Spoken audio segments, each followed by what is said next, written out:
Alright, hello everyone, welcome back to another stream. I have changed a few audio settings, so do let me know if the game volume and my voice are at a good volume. So we are going to be doing some speedruns. Just get started. Not really like full attempts. I'm not going to have like splits open and whatever, but it's mostly just for practice because this is a route that I've actually kind of interested in trying out.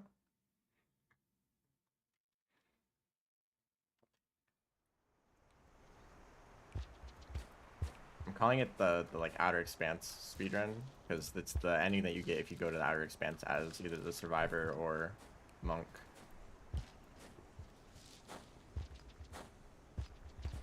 Hold up, I gotta change something.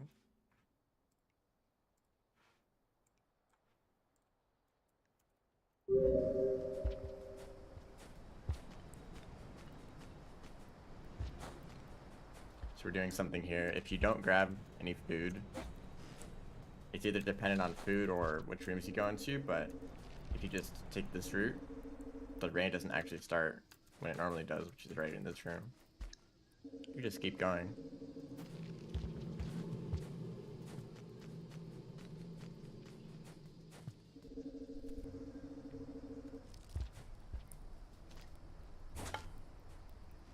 There's a faster way to do that, but I found that using a throw boost is a lot more consistent.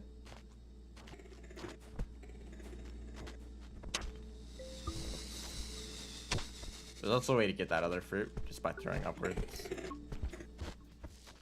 But the lizard's in the way right now. You do want to grab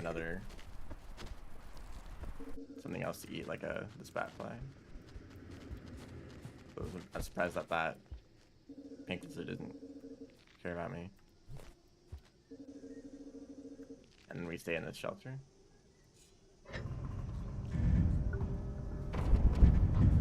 Since we're heading to drainage system, it might be better to take the other route. Basically, or taking the first shelter we see in outskirts and taking like more of the bottom route. Since this is usually the shelter that you stay in if you're going to industrial.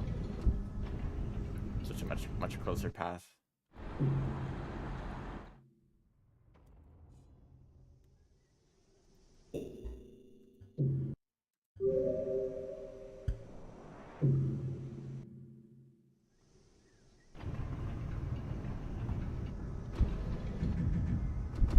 And we do have the karma cache.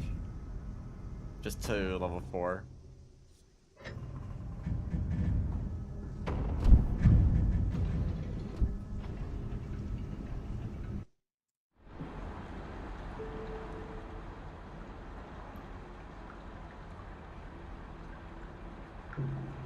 That's the karma requirement for drainage. I have considered a route through farm arrays. Our goal is to get to Outer Expanse. That's pretty much this whole run. Just get to Outer Expanse. And that last room where you get the ending. It's a pretty short category, which is why I'm interested in it.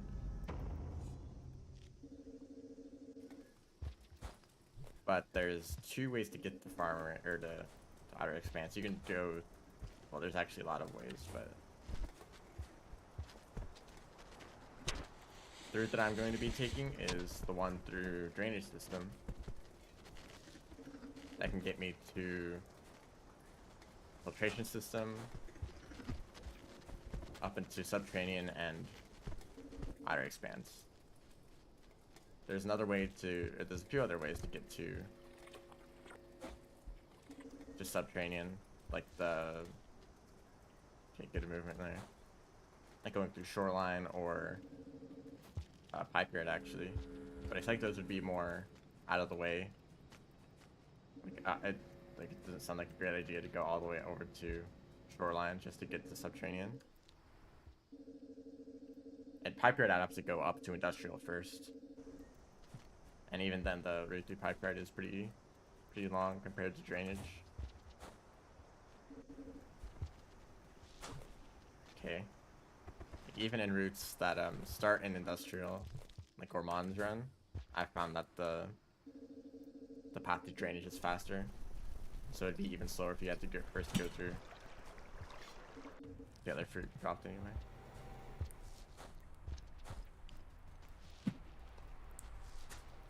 Alright, messed both those up. Yeah, it'd be even slower if you had to go up to industrial first.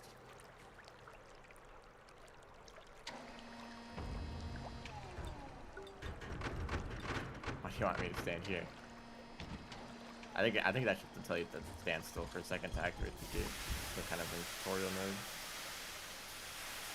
But anyway, the alternate routes to all of those is going through farm rays instead, which kind of sounds like it could be faster, because you would just have to go through farm rays, and then you're pretty much already at like Outer Expanse. Like the moment you get into the subterranean, the gate is right there, only a few rooms away. Hello? So if there's a fast way to get through farm rays, that would be the better route. However, I don't think there is a fast way through farm rays. That's the big problem. I don't like this lizard. Thank you. And especially since you have to deal with deer. That's honestly the big problem. If deer were consistent, I might consider that route. And I would at least test it out, but I feel like it's mostly just deer RNG. Whether, even like, just to be able to compare the routes. Maybe perfect deer RNG would be, or I guess, just like expected deer behavior is like significantly faster, but then when you actually do attempts, that only works like 20% of the time. And I'd rather take a slightly slower route that is 100% consistent. I guess until we start trying to like actually refine the times we get on these runs, which was gonna take a while. Especially for this run, which I think is a little bit more niche compared to like the main categories.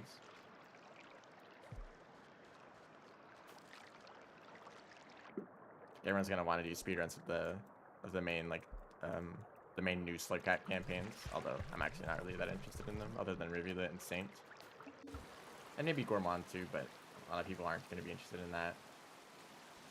This is their stamina, which I don't really like either, but not that bad compared to Artificer and Sphere Master.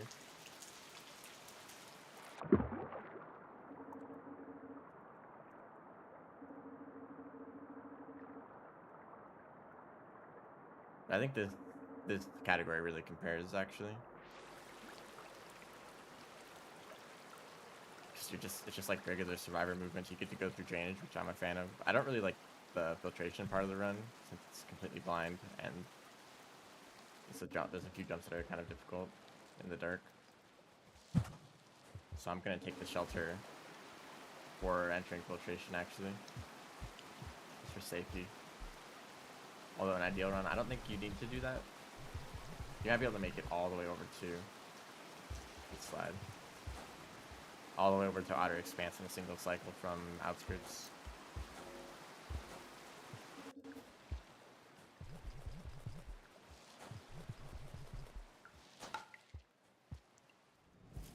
One time I fell down into that kelp. That was fun. I wouldn't recommend it though.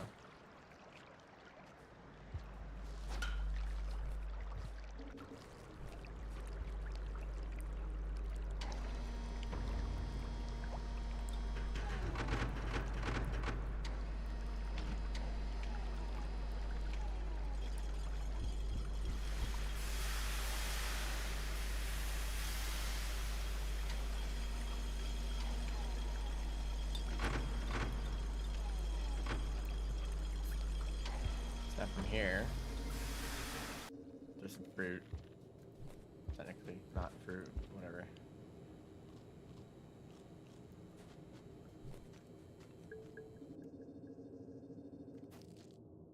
Yeah, there's still plenty of time left in the cycle, so you don't need to stay in this shelter. But for the sake of actually completing a run, I'm gonna do it. I mean, I'm probably gonna be able to complete a lot of runs this stream actually, or at least a lot more than normal. And also, it's kind of funny to get this as the first dream. But I have made it to subterranean. I think that's the requirement. See that? this part can be real annoying. I didn't know you could do a bounce there.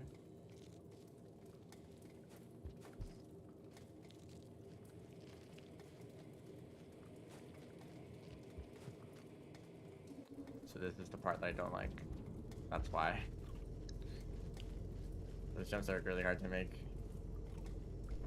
I guess just for me. Maybe some people don't struggle with them, but basically coming out of a pipe onto a platform that you can't see at all.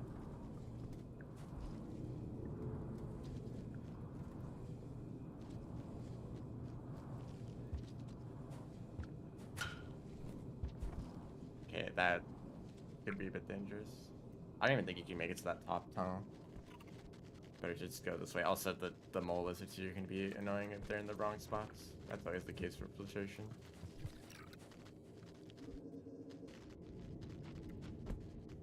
There's a mole lizard there. So the fun little secret with this room, this tunnel that I'm going through right now, it just goes through the entire room. So you just have to climb through this and you'll make it pretty close to the top. It's also very fast when going down, since you just have to enter into the top of that tunnel. You can fall all the way to the bottom of the room.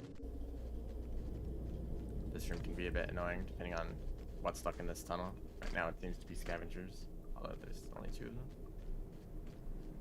I do need to go this way though. Thanks for that. It'd be a lot easier if I had a spear. I think the scavengers just took the spears. And I probably should have gone the other way. So you can actually make it up. Going through this.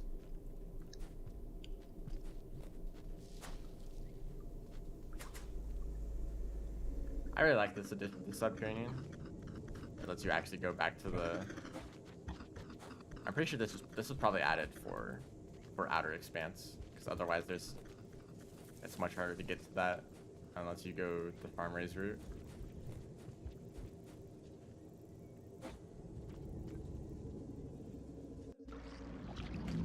Please don't.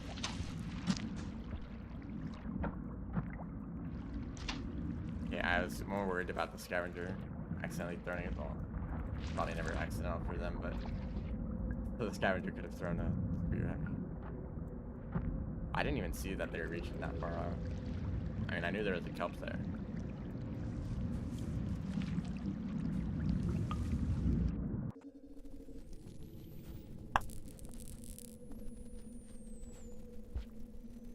There's a lot of food in this one room. Centipedes, bat flies, blue fruit, and gooey ducks. This would be great for gourmand.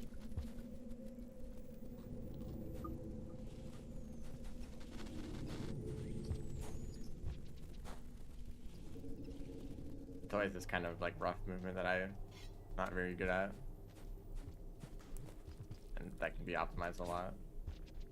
Also, I'm a little worried about this part. There's a lot of worm grass. And it's pretty easy to avoid, but it feels like you might just get grabbed randomly. Oh, hello. Luckily I don't need to go up there. Hopefully nothing gets in the way in this tunnel. Just centipedes.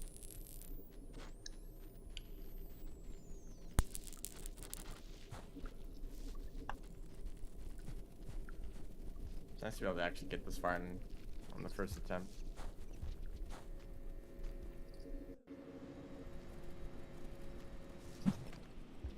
Actually did one of those correctly.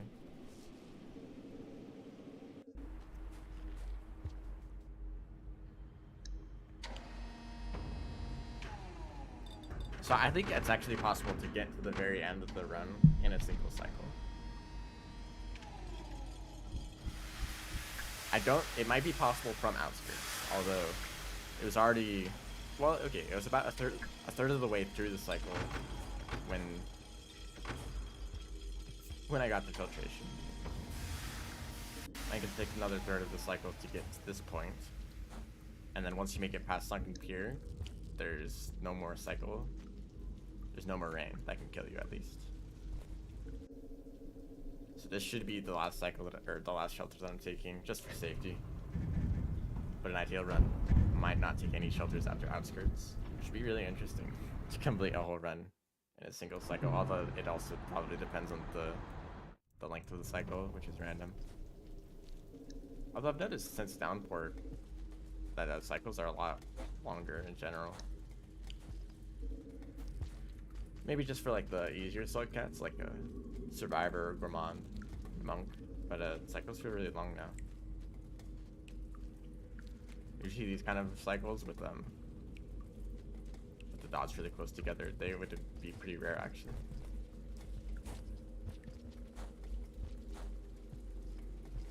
There's spiders there, they might be a problem, but they usually don't attack me.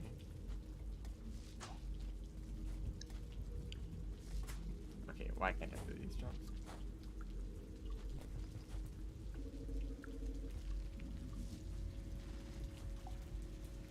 Carried by Rivulet, confirmed.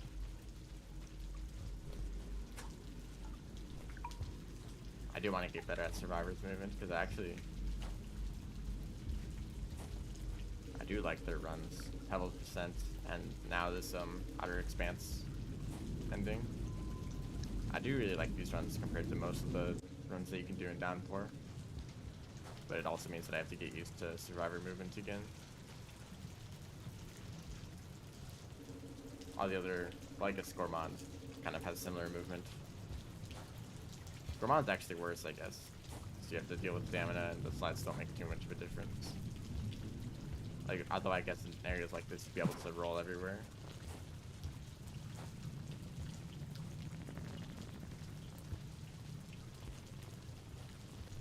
Actually, you know what?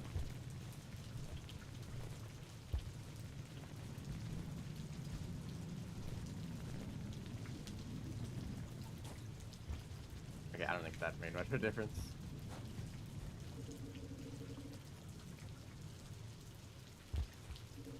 So this is where there's a bit of interesting movement.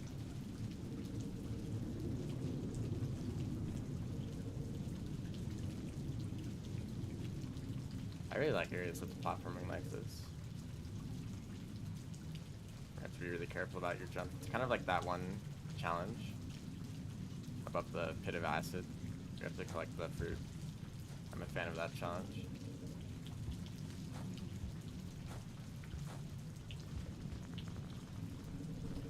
So there's a few ways you can go here. You can go down, and it puts you kind of next to that scavenger toll. Or if you grab a pearl, you can. Or I don't actually think you're already past the scavenger toll. Actually, I just need the spoon. Oh, we can go this way. Which, has quite a difficult jump. It's actually, well, it's pretty easy once you learn how to do it. Here we are.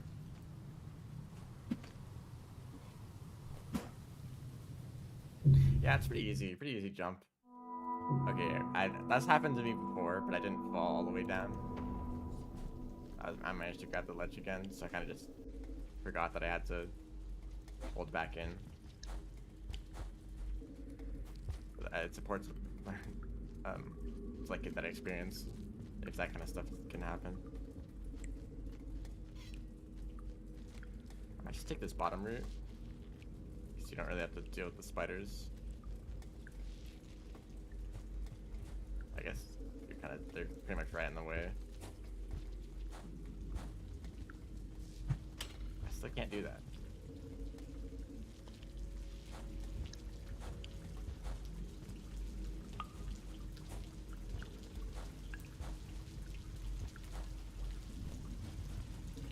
That was a bit better though.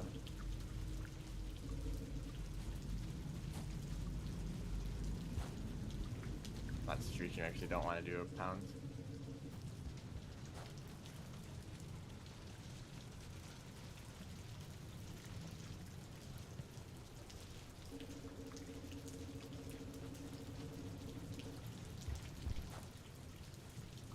I do like that this run goes through Sunken Pier, or at least the top part of it. I have a feeling that the Gourmand run will also do this.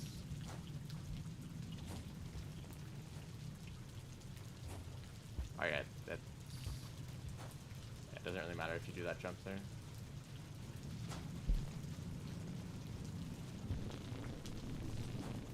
But this area is not really that dangerous.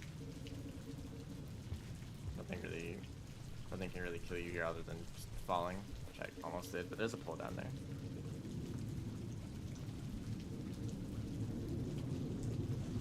I guess scavengers.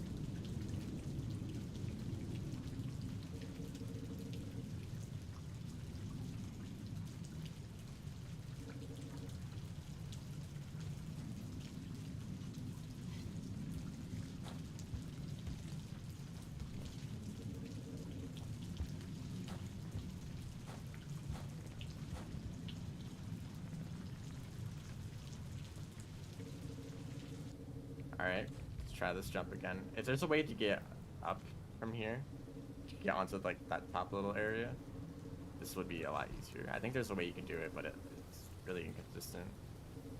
I've only been able to do it a few times. Anyway. Okay, that's a bit weird. If you start like climbing into that pipe. That's actually a jump that you don't want to throw boost on, since it actually sends you into the ceiling and you lose enough speed that you can't make the jump. Oh, hold up. I just realized I turned off music. I wish there was a way to change the volume settings in-game instead of having to quit out and go to the settings. So I'll do that for next run.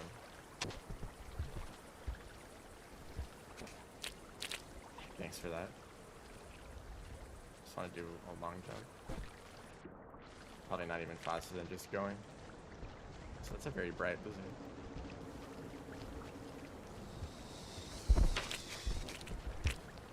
That actually sent me high enough to take fall damage.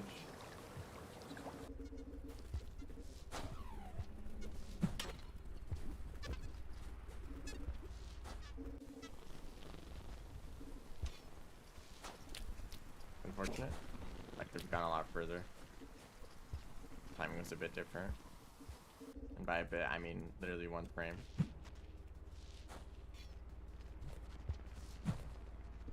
More like that. This area is a lot better to go through as Survivor, because you can actually climb poles. I guess the geeks can help with that if you're gourmand.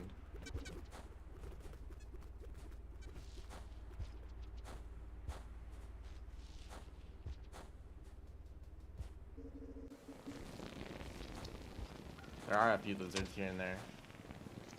They're usually not that hard to deal with. At worst, you're just gonna have to throw a rock at them. That worm grass can be a bit bad, but usually they seem kind of distracted. Okay, I'm gonna try something here. Okay, well, I guess that still works, but you can make that whole jump.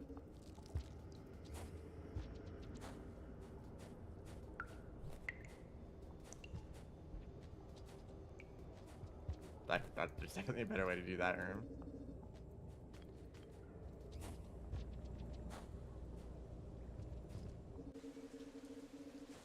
This room is a little bit annoying.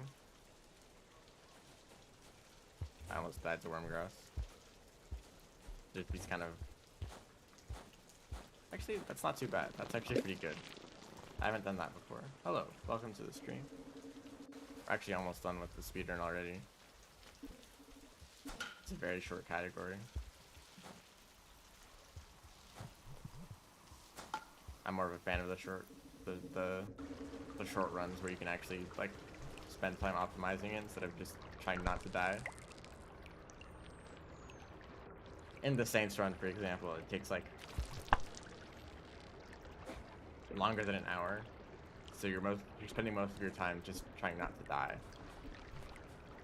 Like any small improvements to movements don't really make that big of a deal compared to a whole death, which would cost like a few minutes at most. But in like a short run, you're spending most of your time just trying to optimize just your basic movements.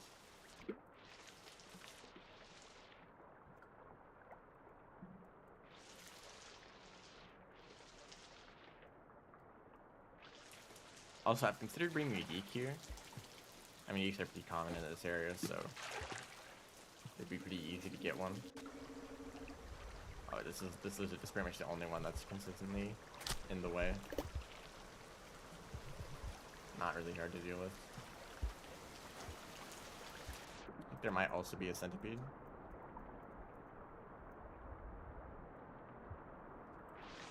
Yeah, this is the category that I can do like many times and actually like complete the run every time, as opposed to Rivulets Run, for example, where I spend most of my time just resetting because of major mistakes that are really easy to make, like dying to the DLLs.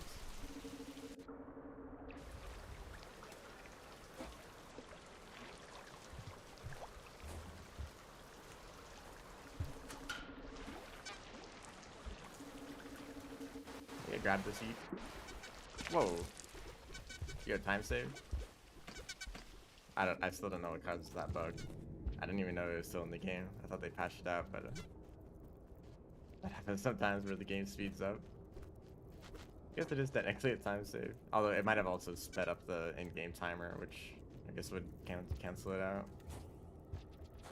So I don't know how big the centipede is. Kind of big, actually. That could have been dangerous. Although that's like just barely on the size where it's able to kill you. That's a scavenger. Hopefully not dangerous. I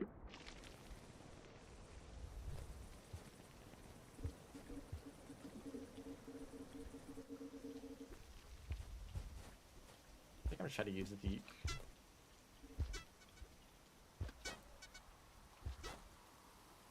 I don't actually know if this movement is like, but it feels faster, right?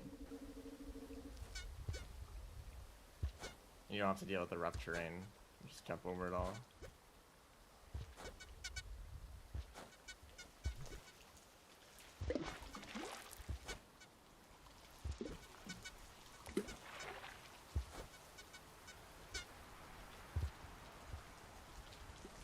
That's the end. I didn't see exactly where the timer stopped, but that could be improved by a decent amount, because I died at one point. I'd be fine with just completing a run with no deaths. And after that, I would like to do the same run as the monk. They actually have pretty much the same exact ending. Well, the ending is different, but the route is the same. Although there's probably differences in creature spawns, I can imagine. So I just want to see how that is, because if they're too similar, then there's no reason to make a distinction between the categories.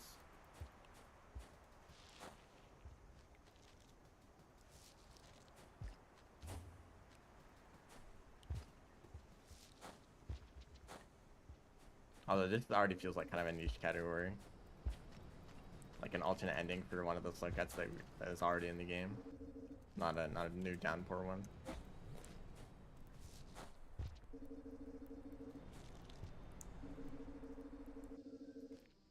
And most of the run is very similar to already existing categories, like either the survivors regular endings. That's not what I meant to do. Hello? There we go. But in the other survivor endings, you go through drainage, you go through filtration, although that's usually where the run ends, like once you get to the depths. But here we keep going through subterranean. And of course Saturn Expanse is completely new. Do I use Discord? Yes. Sort of. I don't usually, and I don't spend too much time in like Discord servers.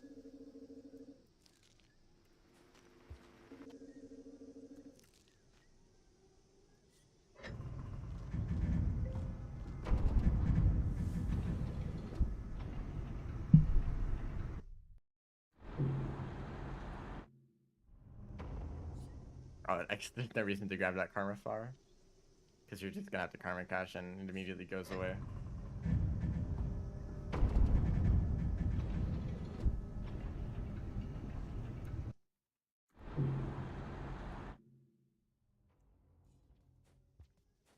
I do wonder, there's this kind of effect when you after you starve with the screen's all dark and you're not able to exit out of the game. So I wonder if there's a way to make that effect go away faster so you can exit out quicker. It'd make karma caching a lot better.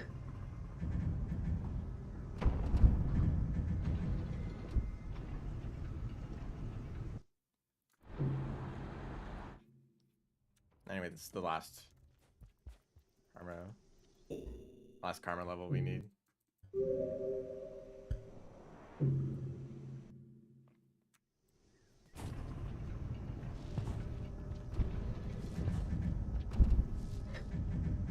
Ticket for scavengers. Well, I don't think scavengers are really a problem in this run. Like, I did run into a handful of them, but they don't really get in the way. And they're usually in areas where there's like a lot of alternate routes to take.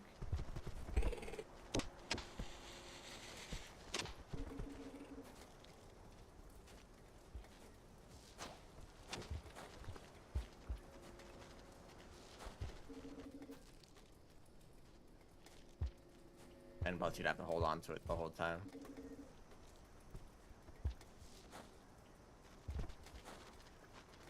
Hello?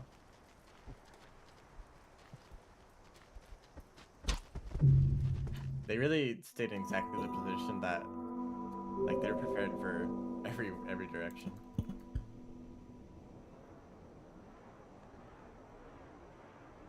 If I went up, they would have got me. If I went down, they got me. So I was annoying to die right after karma caching because you just have to do it all over again without actually playing the game much.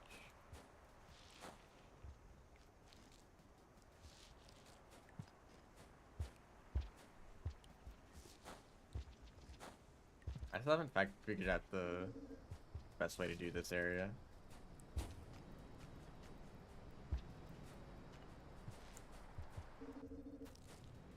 Just kind of do like slides and rolls wherever easy, but maybe there's some kind of route that's optimal. There's always an optimal route.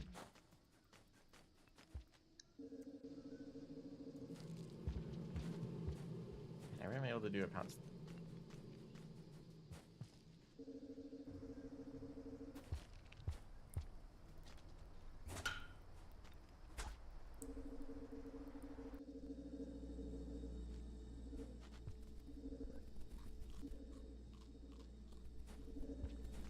A lot of bat flies there.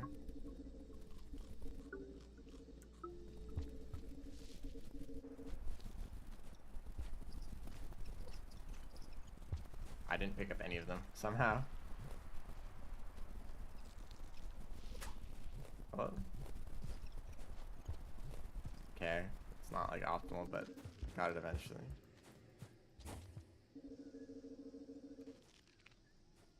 If you don't eat anything, the rain doesn't. Yeah. So in the very first area, this tutorial, I think it's either if you don't eat any food or if you don't go into any of the other rooms on the side, then yeah, the rain doesn't come early. That way you can make it all the way up to the shelter. Although you can already do that if it rains anyway. But this is the strategy that I see other people use. Because you can just get food and the room below this one.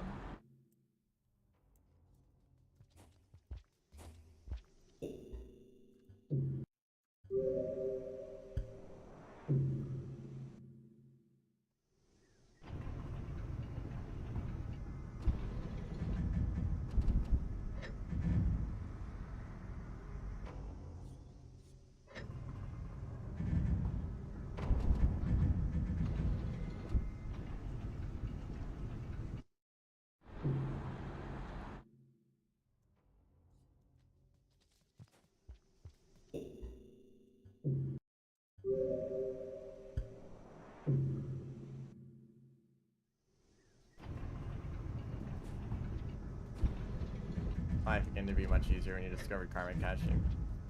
I'd rather not exploit it. I only use it for speedruns because it's like significantly faster than just karma, like farming karma. But if there's any route where you can just like get karma by like taking gates along the, or taking shelters along the path, then I like those kind of routes too. But they're still probably slower in the end. But I think they're especially useful for Hunter. Although I think you do lose points for exiting out of the game too much. I dislike this lizard.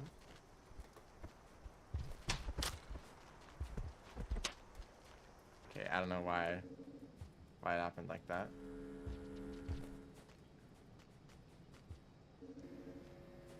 But yeah, I think it's really useful for Hunter because you don't have to waste cycles racing your karma if you want to get through a gate.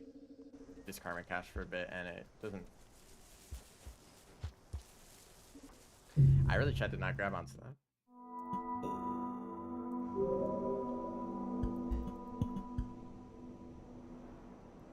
Yeah, it doesn't cost you cycles if you're playing Hunter.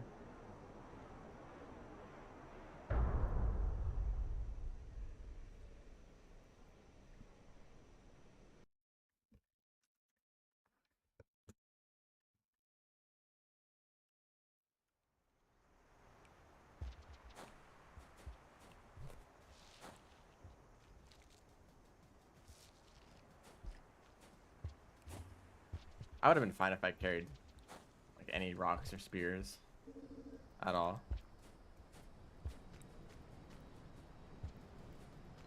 Okay, actually try to jump there.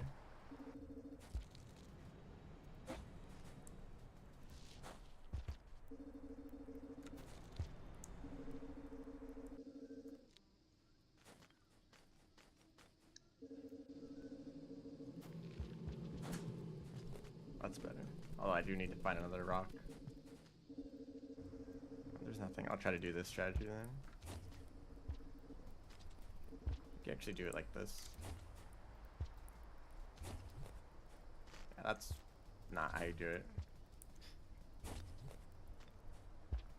This is why I prefer the throw boosting strategy. Still don't exactly know how to do this. I'm just kind of spamming jump. There we go.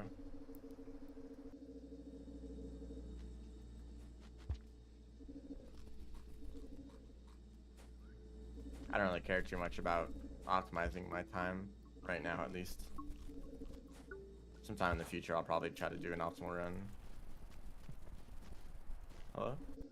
Oh, now that I go through, you're gonna...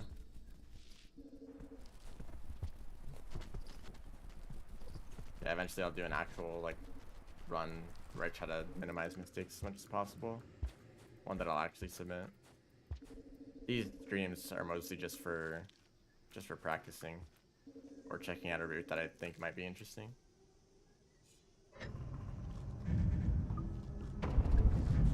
Although I've died twice to a random creature in outskirts so far, so just keep in mind to try to avoid that. Also, you do save time if you try to starve faster here,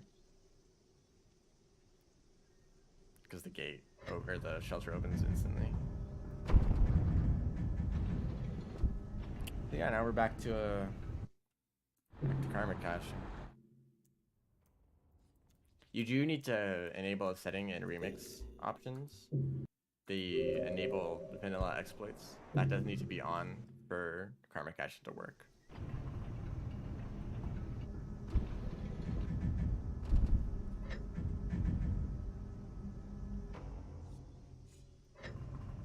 Something else that's relevant, I also have the remix setting on that disables, actually I think it's in just the more Slugguts expansion in the remix setting. But there's an option to disable shelter failure, which is when it rains when you like at the start of a cycle. Well, actually shelter failure is not letting you go back in, staying in the same shelter when it does that. But you can also entirely disable the pre-cycle, which is really nice for rivulets because they get a lot of pre-cycles. But I think it's just convenient to have on for all the Slugguts because, you know, if there's a pre-cycle when you don't want it, you just have to restart your run.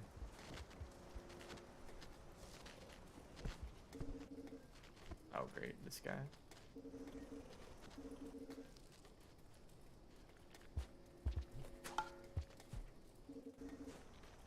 I guess that's the lizard from earlier, or from this area that I died to.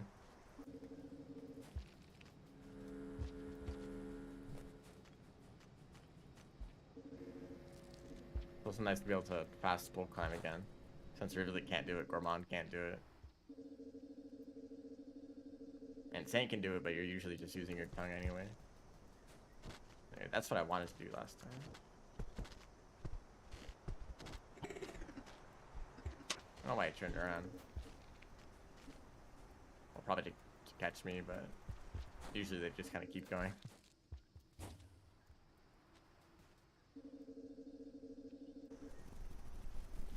This is... well, I don't know what this category is called. It's the ending where you go to Outer Expanse.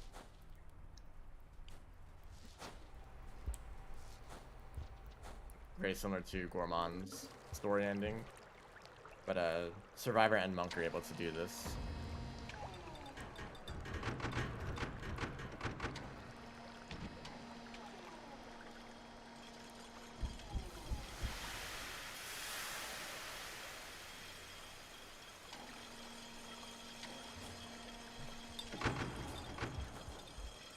I think intended percent for Survivor is to go to Moon, and then Pebbles, and then Ascend. Kind of the like their magical story. Although this is kind of also their story, going to Outer Expanse.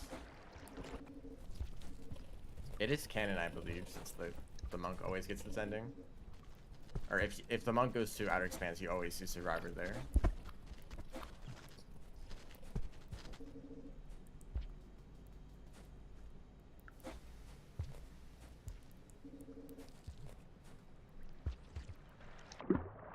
That guy can be in the way sometimes. As long as you're moving fast enough, it's usually not a problem.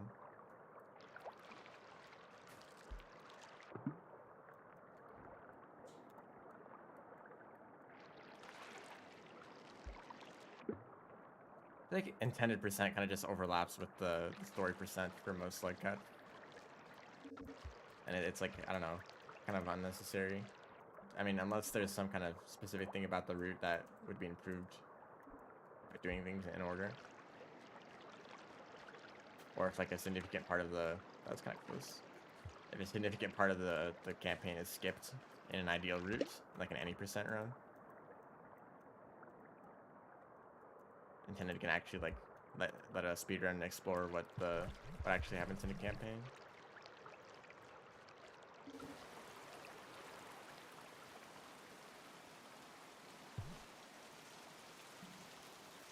Outer Expanse ending and then Ascension.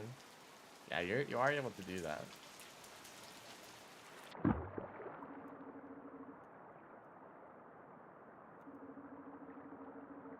Although I'm pretty sure playing after an ending isn't canon.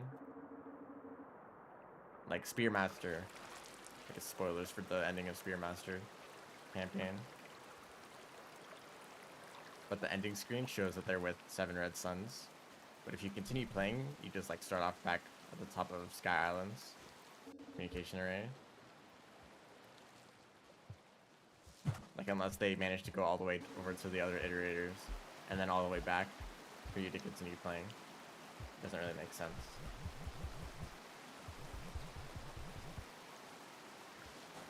I think for Survivor, or maybe also Monk, but you're able to keep playing after Ascending. They might have changed this, but I believe that was the case.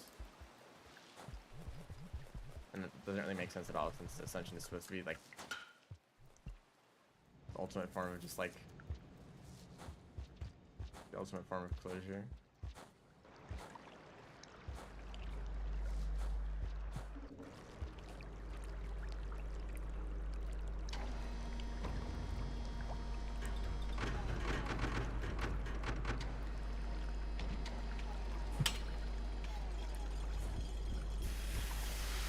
Actually, I think I'm going to skip this shelter.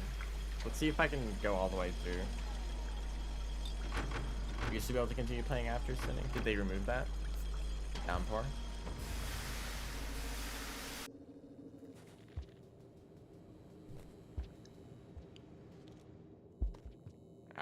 Take fall damage there. Oh, don't go in that.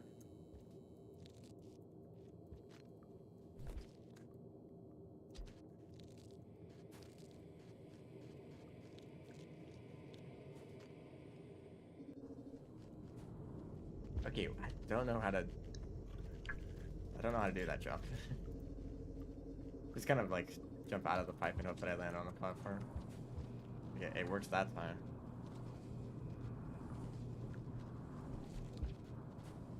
I guess they're a little higher up than I'm expecting, or a little lower. I don't know.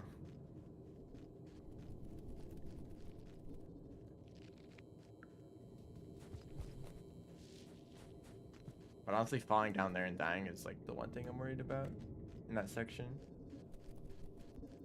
It's pretty chill throughout the rest of Subterranean. I guess there's like an axolotl and maybe some scavengers, some spiders. But as long as I'm holding onto a spear, none of that's really dangerous.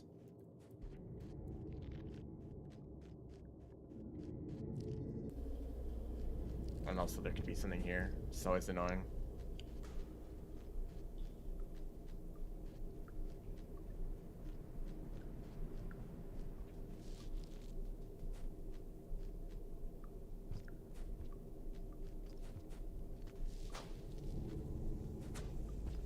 You can make that with the double throw boost. Probably also a few other ways to do it.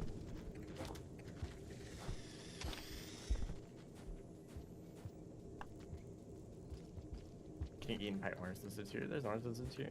Well, maybe, definitely in like the other campaigns, like Rivulet. Or maybe you're talking about Carmel. Yeah, this is the route that lets you go back to the start of Subterranean, at least from the Farmer's entrance. Because previously, like, it was pretty much a one-way route. You can also do it through filtration now. There's a new route through filtration that lets you get back to that starting area. Well, that starting area as in the next few rooms that I'm going to get to. Or where the entrance to Outer Expanse is.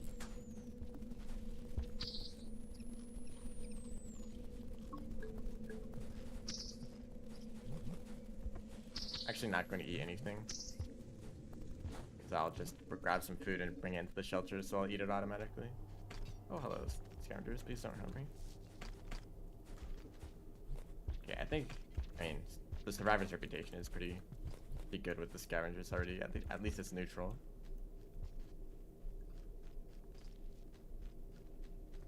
So the average scavenger doesn't really care about you too much. I don't like this guy. Oh, is it actually dead? Usually lizards really struggle with eating centipedes.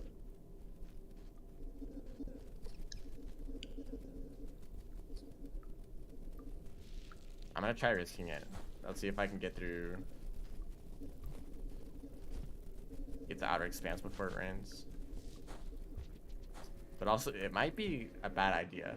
Even if you have enough time to do it, it might not be a good idea because there's a different set of spawns during the night. Because in Outer Expanse, it is raining, it just doesn't kill you. So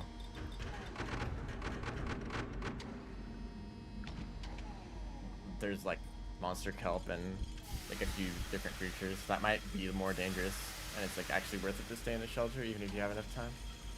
But I might as well try it out just to see. I have like 3 or 4 minutes left. And yeah, for some reason it's just the baby centipedes. If a lizard grabs any other like centipede except for like red centipedes, they're totally fine. But if it's a baby centipede, they get shocked and they can't grab it. What was that?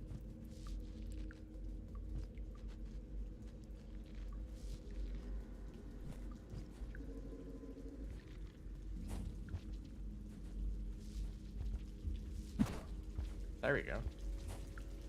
I like to do that more often.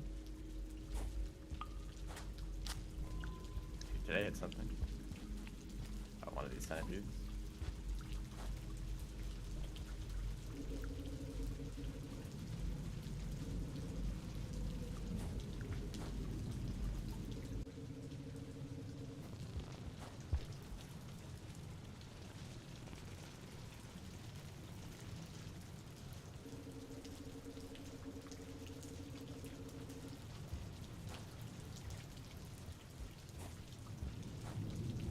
was interesting when I find routes that are technically possible if you're very fast.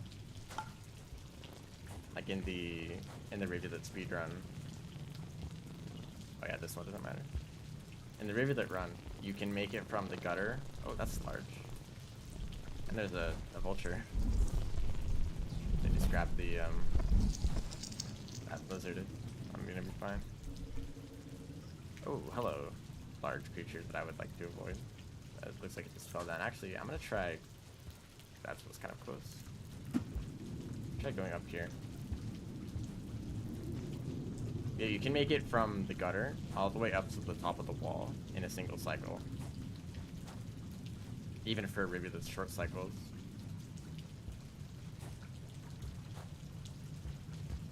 Oh wait, it's good to keep going up.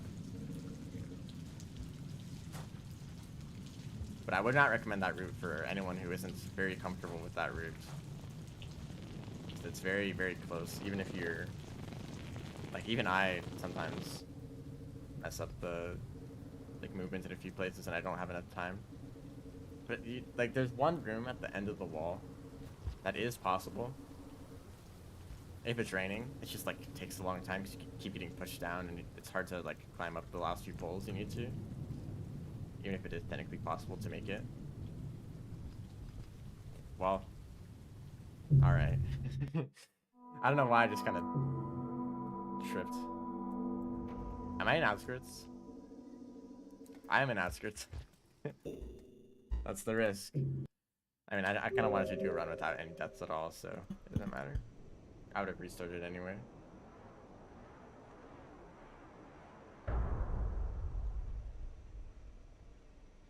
Any good Rain World speedrunners I can recommend? I think I'm a pretty good Rain World speedrunner. But you're already here. I recommend Ice is pretty good. They stream on Twitch. He recently did a review of the speedrun for the Rain World anniversary event.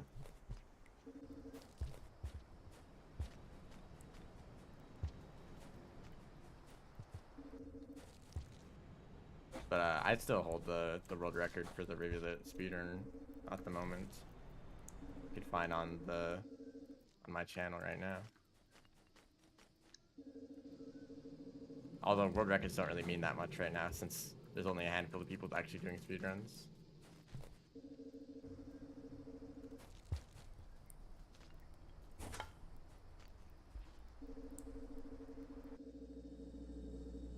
Iced. ICED.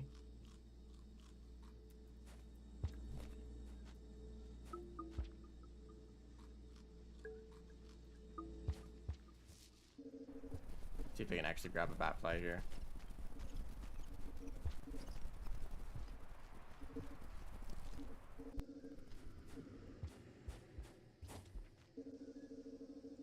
Although I'm definitely not the best at playing Survivor.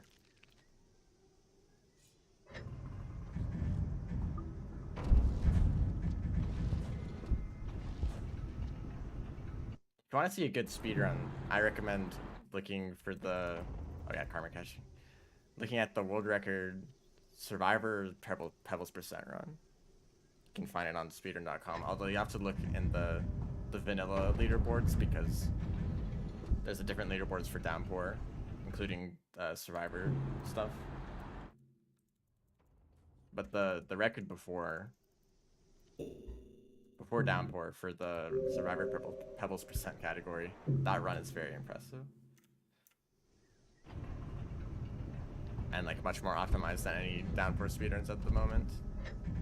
So, you know, we're still trying to figure out routes and like strategies for these new slug cats. And we've had like many years to optimize the routes for Survivor.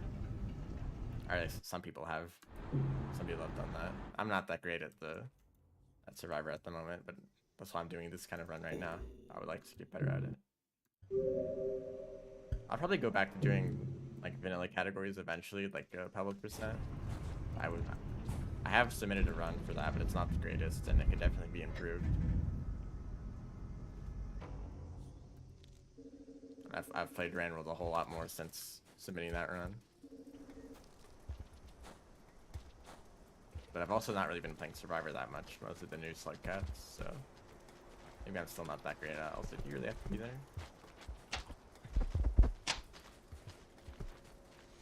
No, I didn't land on the platform.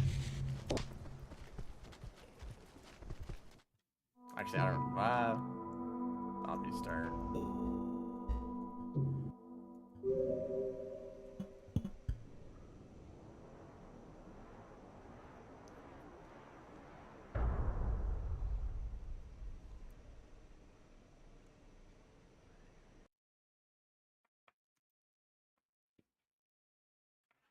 Eventually, I think I'm gonna attempt a run as the monk. Same category, and honestly, the same in like most ways. But the biggest difference for monk is the creature spawns, as well as creature aggression. Lizards and other hostile creatures are just less likely to attack you if you're the monk, as well as there just being less of them and less dangerous variants. I think monk is a good slug if you just want to like, if you just want to focus on movements. You don't really like dealing with creatures too much. That's definitely something you have to get good at if you want to play most of the downpour slug cats. Dealing with creatures, especially as like Spearmaster and Artificer. That's actually why I haven't run those categories as much. It's a lot more like combat focused.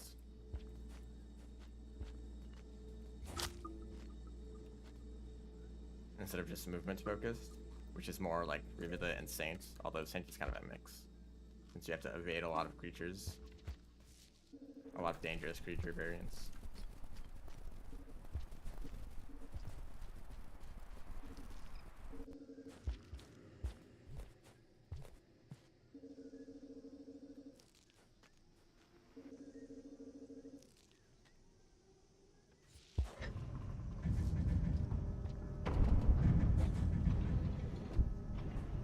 So I'll actually remember the Karma Cacher.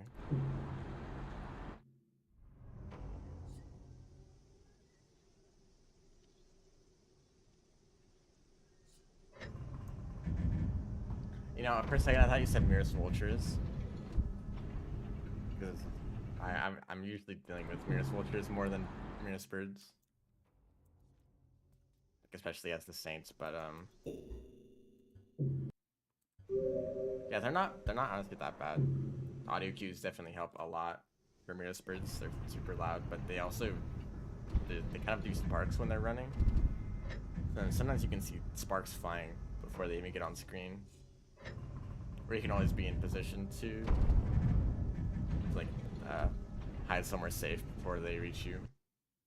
But honestly, I think the biggest tip for like memory crypts, if that's what you're referring to specifically, but in most areas where there's mirror spirits, there's also going to be flashbangs. The glowing blue fruit, they're not really fruit, they're just they're plants.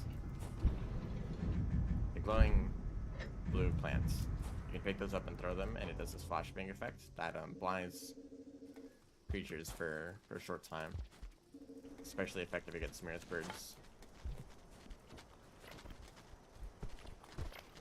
So you can pretty much just like not worry about them at all, and if they get close to you, just throw a flashbang and you'll be safe. Just make sure to throw it at something. You might just miss, and it won't have a large enough radius to actually affect the mirror bird in front of you. Yeah, a lot of I mean, most of the new slug cats have completely different movement than Survivor. Even like just Hunter is a pretty noticeable difference. Which at least Survivor has Hunter movements, although they don't really have any unique movement mechanics. But I really like Saint's movement.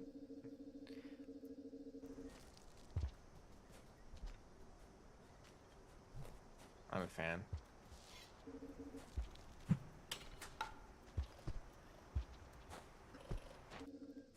Even if it is different, it's kind of required for their campaign since it's so dangerous and you can't throw spears, but you still have the grapple. I feel like is like very important to learn how to utilize that.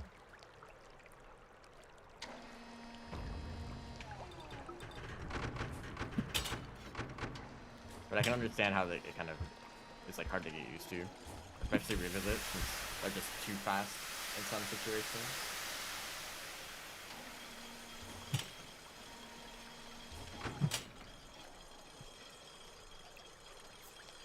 I can't really talk about like Rivulet's movement because I've definitely gotten used to it a lot more than most people.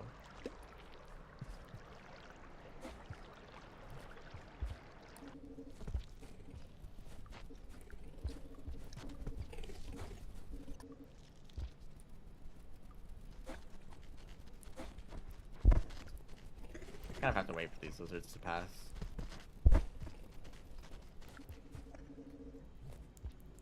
Spear Master after Rivulet. Oh, I was not paying attention.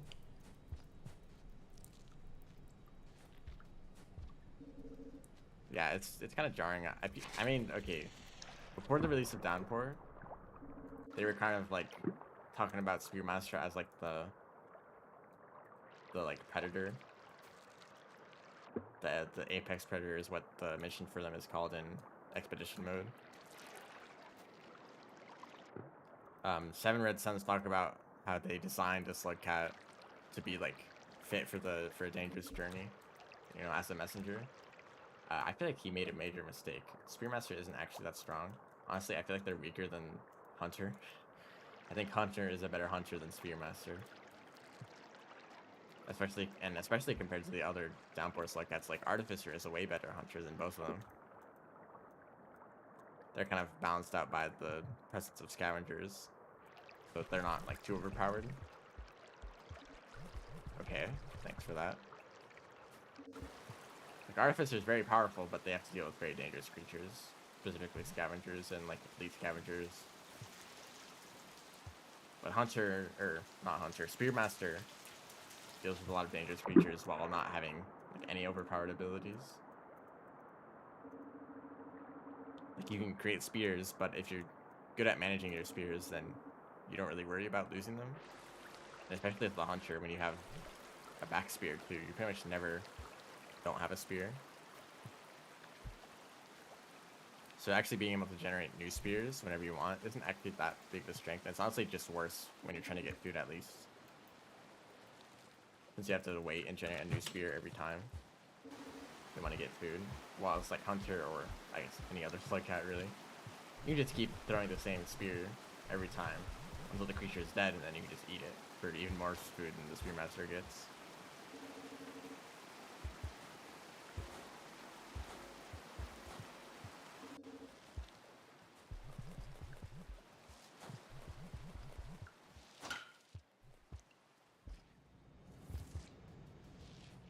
Honestly, it's kind of hard to like pin a like difficulty to each slug cat. Some people say the Saints campaign is really difficult, or the Artificers campaign is really difficult, but I think the Saints was one of the easier ones for me because of how powerful their movement is. It doesn't really matter that they have difficult creatures; you can just avoid them half the time, more than half the time, really. Although Rubicon was kind of quite challenging in comparison.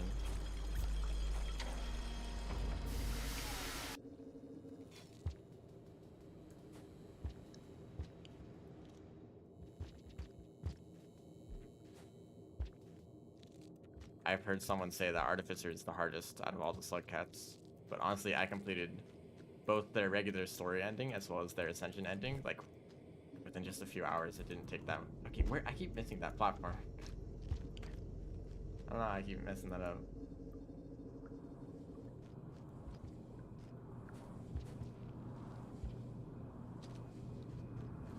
But like Artificer was like one of the easier ones for me, honestly.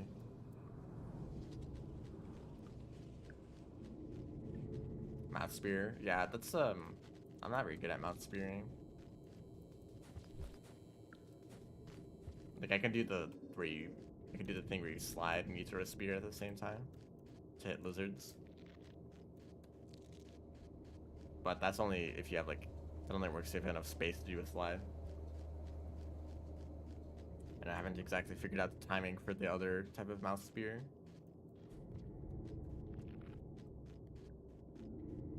Okay, hope there's nothing in this tunnel. Looks good so far.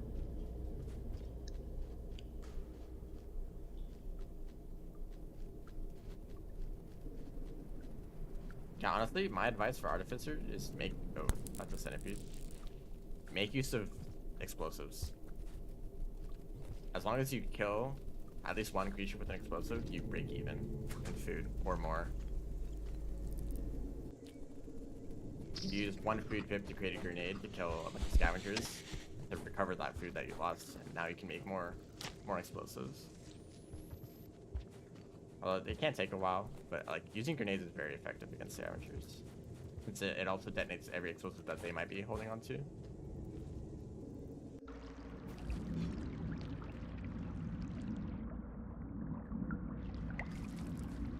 So it is pretty important to grab onto a spear before going through this, because otherwise it's very difficult to get past this kelp. Although it seems distracted right now. And there's this guy. That was close.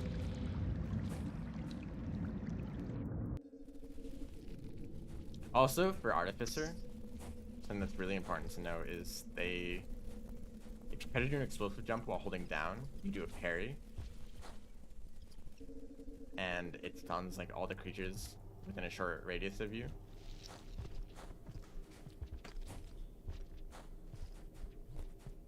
And it's very important to learn how to use that effectively. It's not really good for deflecting spears, which is like, you would think as like a parry that's what it'd be useful for, but it's very hard to get the timing for that unless time is slowed down, or if you have a lot of time to react. But if you just like land on a creature and do a parry, it gives you enough time to like throw spears or do whatever you want, really.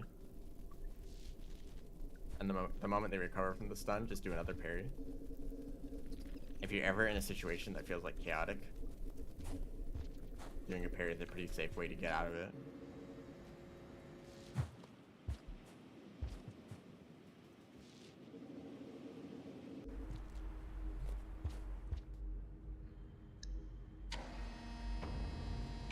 But don't do them too often, because you'll stun yourself very quickly. Even after doing just like three parries is usually enough to stun yourself.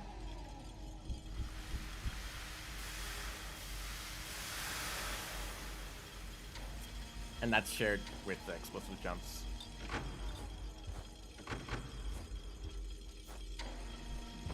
Just be careful using both of those. I'm actually going to shelter here. I think it is possible to do this in a single cycle. But I'm not going to risk dealing with like a nighttime spawns if they're too much worse.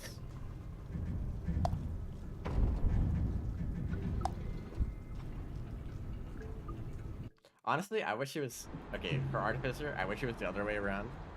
Well, it doesn't really matter too much.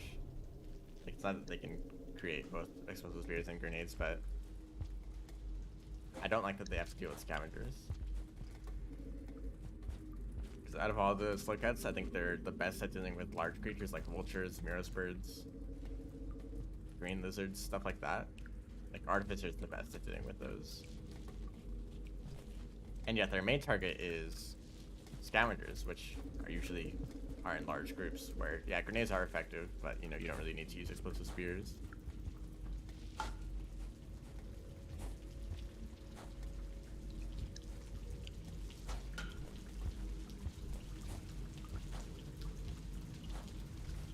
You very rarely deal with the kind of creatures that explosive spears are effective against, since you immediately head up to, or within their campaign, you immediately go to Metropolis, and it's like 90% scavengers, and you like barely see any vultures. There are vultures in the region, kind of rarely. There's also Miros birds in like the bottom section of Metropolis, but you don't really care about that.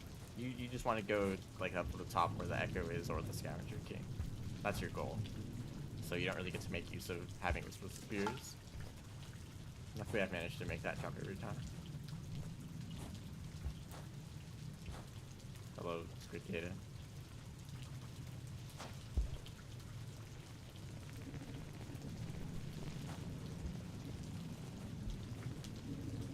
Technically, Spearmaster's effective at dealing with everything because you can just stand at a distance and throw as many spears as you want, but that always feels annoying.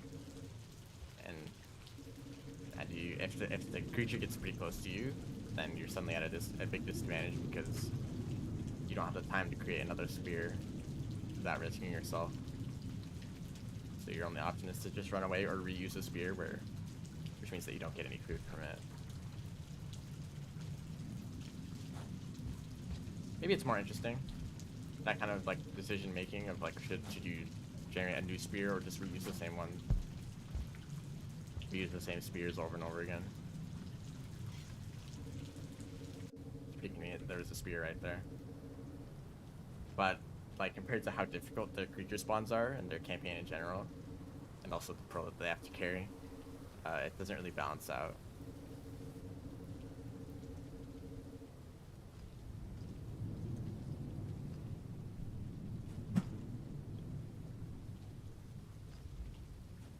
Okay, that's always really weird.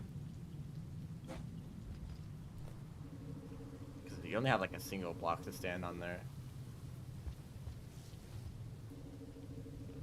It's pretty easy to accidentally go into the pipe as well.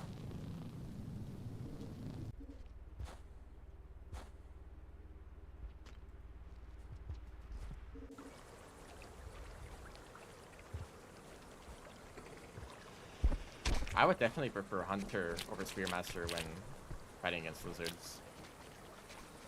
Hunter has the combo of like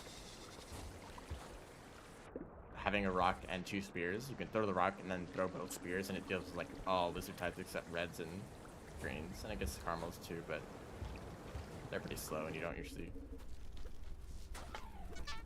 fight them that often anyway. But I feel like even against creatures like vultures, it's not very effective because... Oh, I didn't mean to take this. Guess I just say that's a good kid. But against the vulture, for example, you're gonna throw like 2 spears, and then it's gonna run away, and you don't have enough time to prepare another spear to throw at it.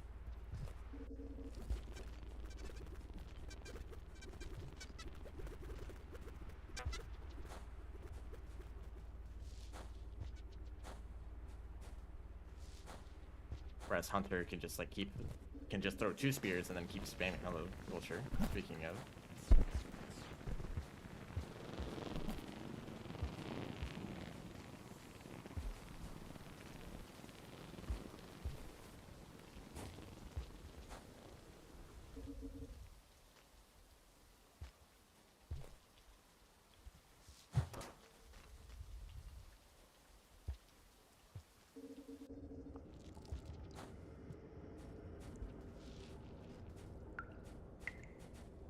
Not the cleanest movement.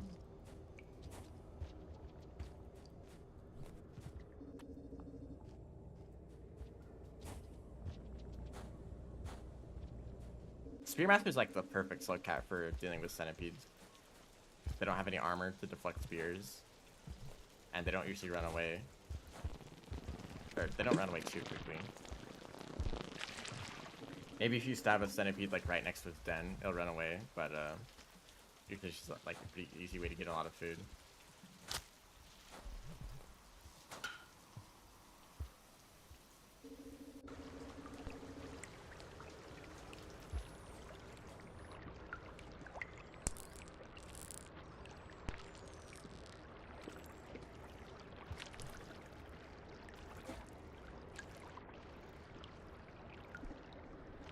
Also, it always depends on the number of creatures that you're dealing with. If it's just like one lizard, and you just throw a rock and a spear and it's dead. Or stunned long enough for you to be able to throw another spear, but the moment you're dealing with 2 lizards at the same time, it's significantly more difficult because you don't have the time to throw a second spear before the other lizard shows up. And very often during both Artificer and Spearmaster's campaign, you have to deal with a lot of creatures at the same time. Specifically Artificer against like scavengers, but you deal with them very differently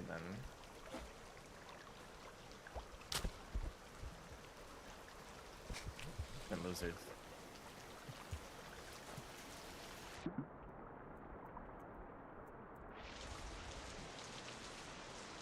I feel like as a spear master, you're dealing with like in regions like the precipice, you're dealing with multiple leaf lizards, vultures, dropwigs, white lizards, like all of that. Like very high creature density, and you just don't have time to create enough spears for all of them.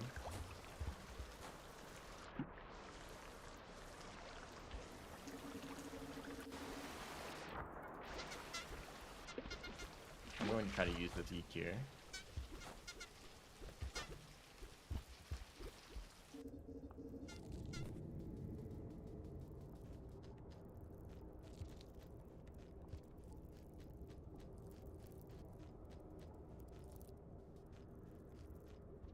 This minute's a little annoying.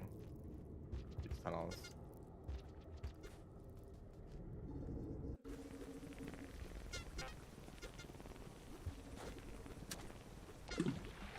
Yeah, I've heard of using a virtual controller. Some stuff that you can only do with a controller that you like do on keyboard. I don't know, I guess I'm not really interested in setting that up. Like I'm already used to the kind of movement, and I'm fine with it. Whoops, don't fall down that.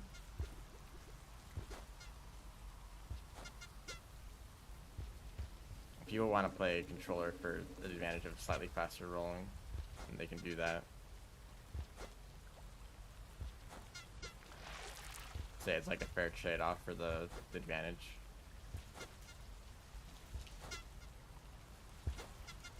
I can do things like set an instant hop a lot easier.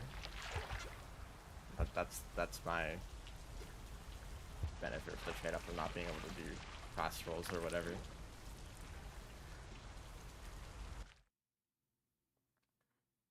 I didn't see the time. This timer is inaccurate.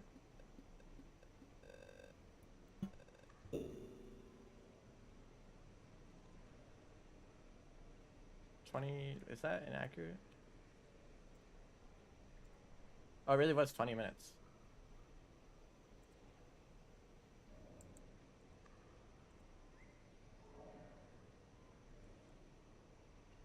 Okay, what was the last run? Like 25 minutes? I guess that's a pretty good improvement. But that was without deaths, so... You know, that's just one run. Actually, like sub 20 seems very possible for this run. Although that's a lot of like movement optimizations that like compared to, well, I don't know, I'll see. I'll probably do attempts off stream to see if I can get below 20 minutes. Although I don't even know if there's an actual category for this kind of run. But anyway, what I said I wanted to do is to do the same exact run as the monk. Just easier creature spawns. We'll see how it turns out. Maybe I'll try to do the whole thing in a single cycle.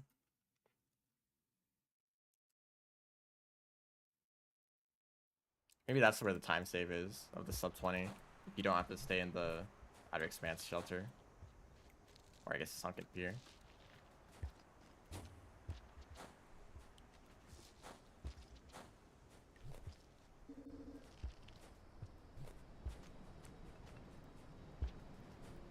Also, I'm pretty sure the monk has identical movement to the survivor.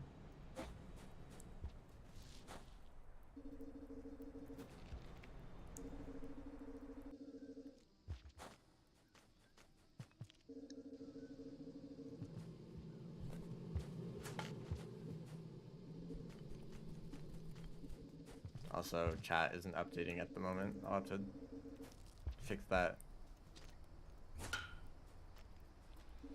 when I get to the shelter.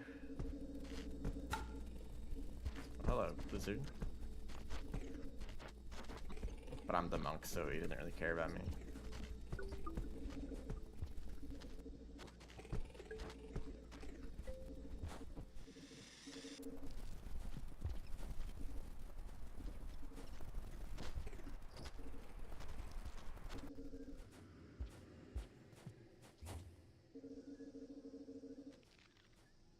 I thought you'd be able to make that.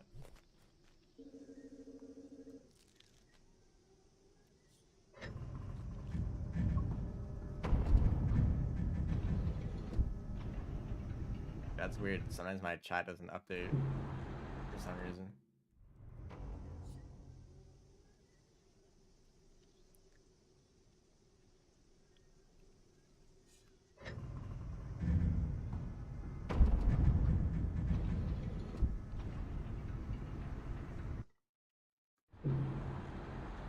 Actually, I've only recently learned about Lizard's reputation system. Like, it's very obvious for scavengers. Once you give a few of them pearls. But it's different for lizards. It feels like lizards are more, like, individual. If you give them food to tame them, obviously that lizard that you tamed is gonna have good reputation. But that doesn't usually feel like it affects other lizards, but that's probably because the default, like, the way we play normally is just by killing all the lizards we see. And if not killing them, then, like, hitting them with a rock to stun them. That's usually the way that I play. Okay, this is a long cycle.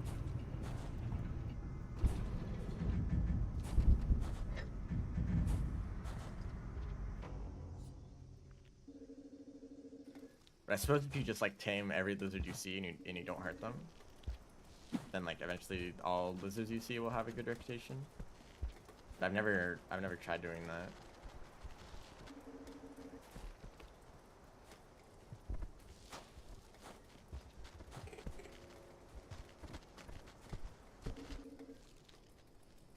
So does it make it so that all lizards act like they're tamed and they'll, like, follow you around and stuff, or is it just that they'll ignore you?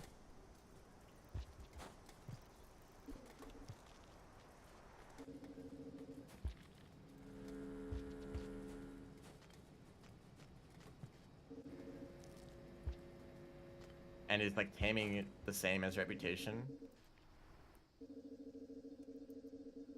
So, like, if you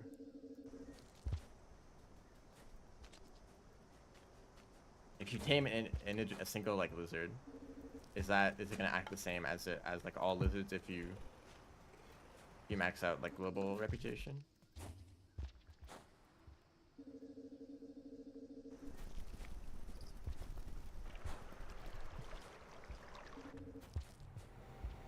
Cicadas do that too. Yeah, actually. I kind of have no idea how to increase their reputation. I heard maybe feeding them bat flies. And of course, you can probably save them from other creatures, like if a lizard is grabbing a cicada and you hit the lizard to release it. Same with the vulture. But I think that just impacts, like, how much they attack you, right? If you have low cicada reputation, then they'll like, half of them will attack you on sight. Then the higher your reputation is, the less likely that is to happen.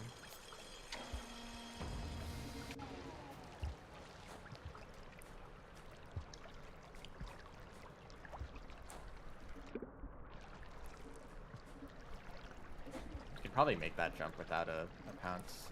Yeah. Hello, lizard.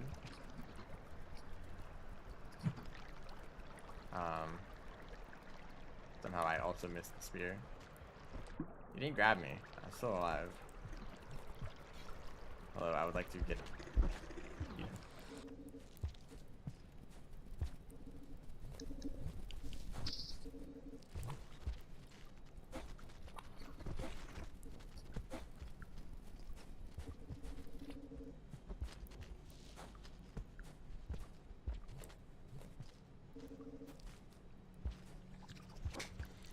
Because, like, as the monk, right? Lizards probably just, like, ignore you half the time. So maybe, like, the higher your lizard reputation is, the more likely they are to just ignore you. And maybe the easier it is to tame them. Like, a max reputation lizard only requires one piece of food to tame them, regardless of what type of lizard it is. This is not really something I've looked into that much. Because usually, like, scavenger reputation matters a lot, and you don't really care about other creatures. I think, like, garbage worms also have reputation. Which makes sense. If you, like, throw anything at garbage worms, they try to kill you. By, like, throwing you around and like, trying to drown you, right? But I suppose if you just, like, do that consistently. Oh, okay, hold up. I remember something. The monk does not have very good breath, which means that this section is very difficult. Especially this room right here. I've died out here many times as the monk.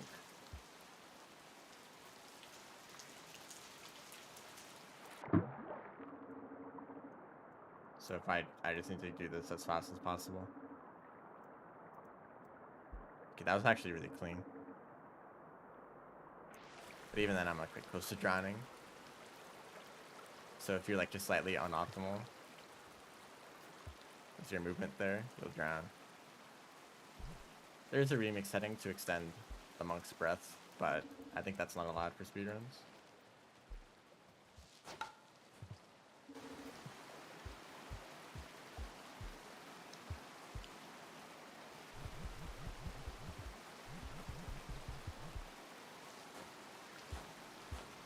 I tried so hard to do a slide there every time that I didn't consider if the slide was actually the right thing to do.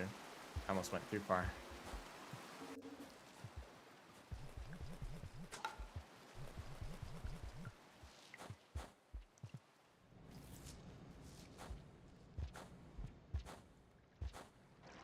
So I actually didn't consider this, but I think in dark areas, the overseer like tries to light it up. Or like create an outline around the terrains that you can see better. So maybe that'll actually help with these jumps.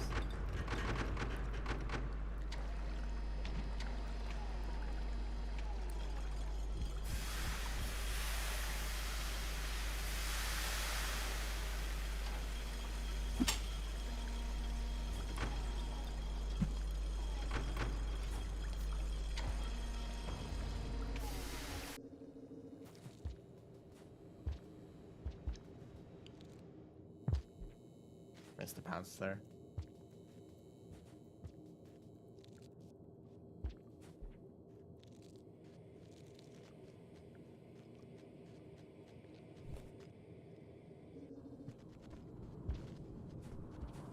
Okay, that's better.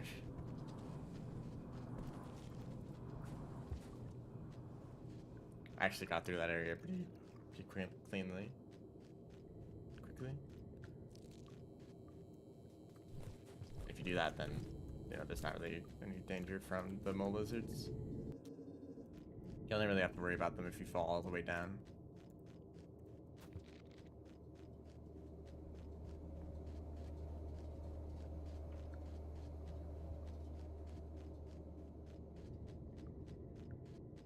Oh, there's a pearl there.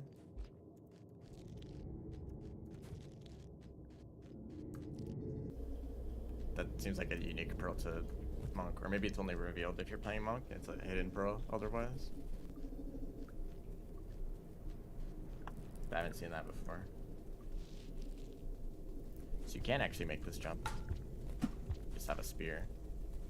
I think it's faster. It looks like there isn't a lizard here when there is one for the survivor. This is, I feel like we're going to start noticing more differences between the monk spawns and survivor spawns. The wormgrass is still here though. I don't know if wormgrass is any different for the monk. Anything that they just have an easier time killing you.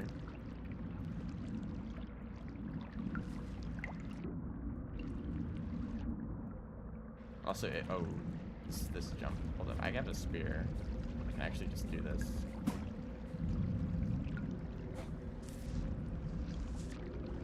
That was close.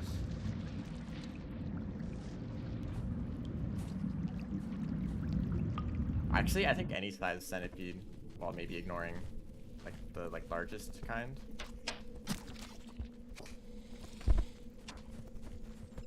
But like decently sized centipedes will go out of their way to shock bat flies sometimes. Okay, nice lag spike right when I'm about to do a slide.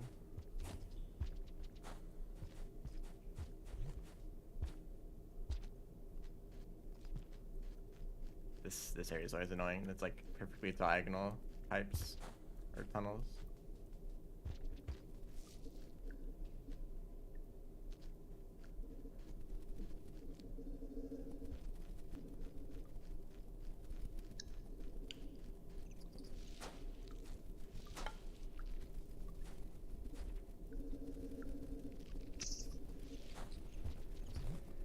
Oh, come on.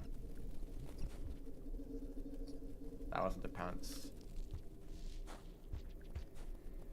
That wasn't either very close jump.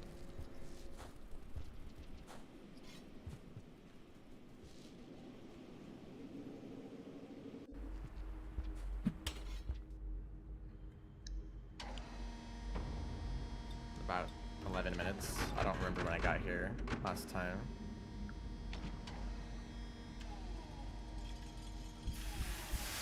Also about 11 minutes, so this is, I think this is faster.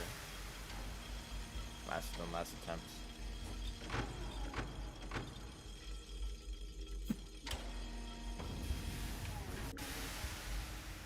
I'm not gonna stay in the shelter.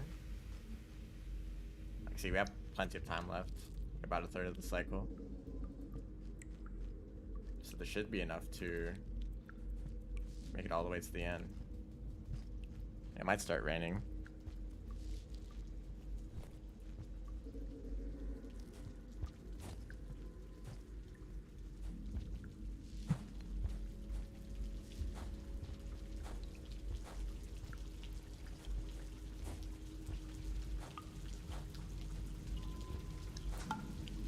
Okay, that almost worked.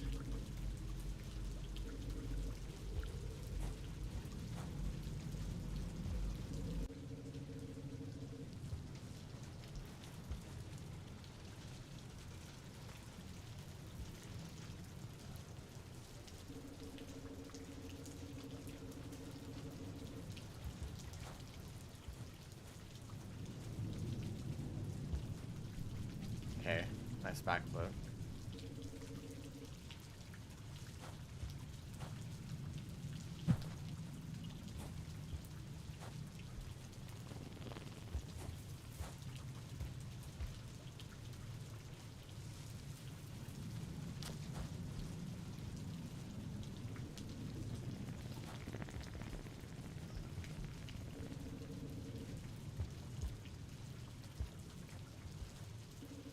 Try not to accidentally do a wall jump there.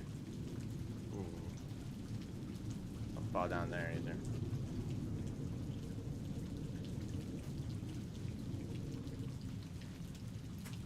I do need to find a spear or at least a few rocks before I get to the next screen. Well, there's spears up there.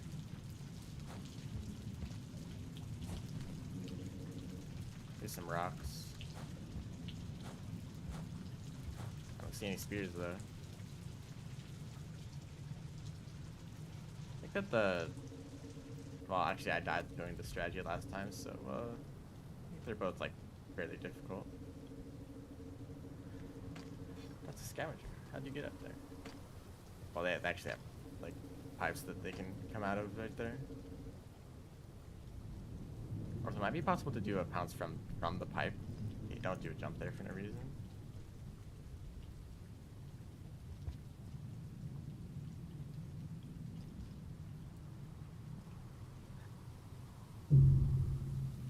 Yeah, I don't know why that happens. I'm trying to. It's possible to do a pounce there. Maybe it's actually easier from the pipe,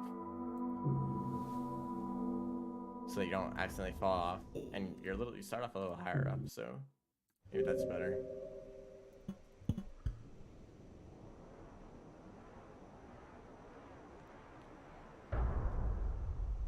But the last time that I tried to do or last time when I was practicing that jump, it was actually like pretty easy to line up the pounce. So I don't know why that's happening now. Nice roll.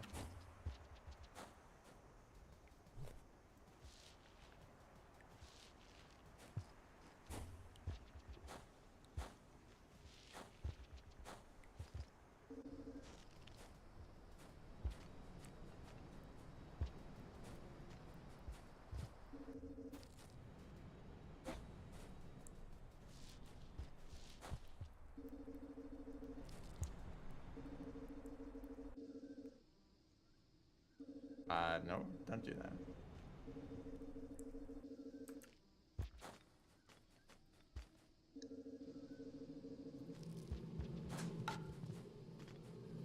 Should probably not throw boost there. It's probably better to just... Yeah, I have to do this. Wait, there's a rock thing.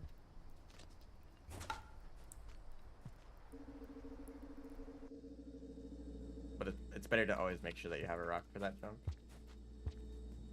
Unless you're consistent at the strategy that doesn't involve throw boosting.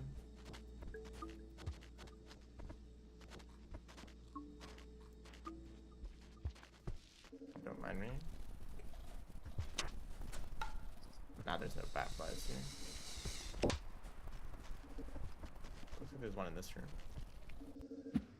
Hello? That bat fly totally jerked me out. Wait, I don't even need a bat fly because I have less food. Hold on, let's just restart this whole thing.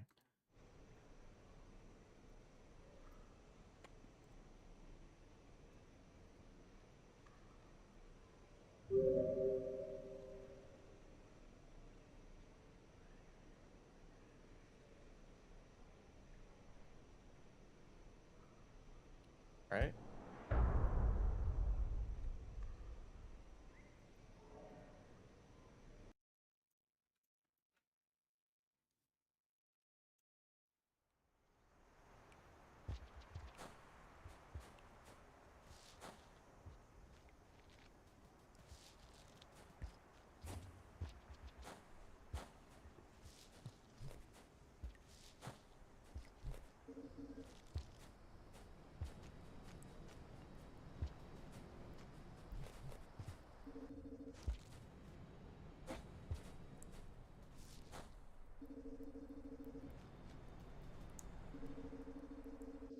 Bat flies are living in a never-ending horror game.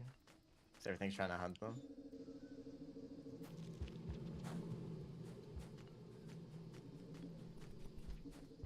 That's kind of the case for like all small creatures.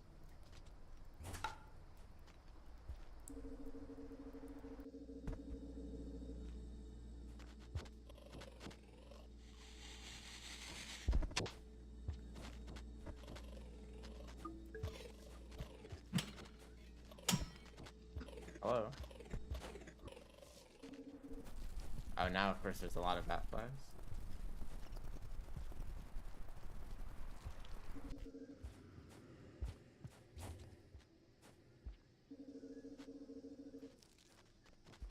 I was actually able to make that this time.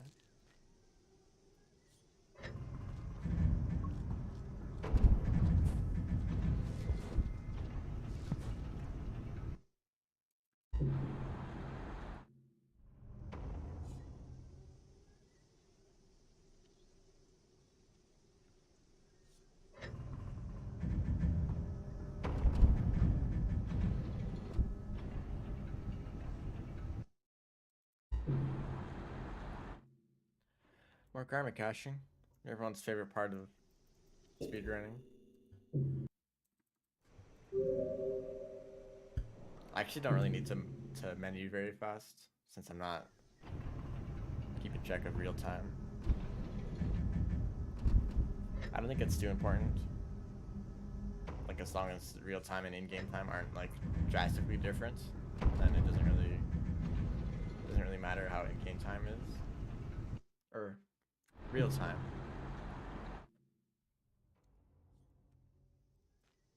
There's some strategies that you can do to minimize in-game time. Like if you starve, then visit Pebbles, and then exit out of the game. You can keep the karma and the mark. It doesn't save any of the time that it took to do that. So you could go all the way from this shelter, all the way up to Pebbles. I can just send a pounce there. All the way up to Pebbles, starve, and then see him exit out. And none of the time will be counted in game time.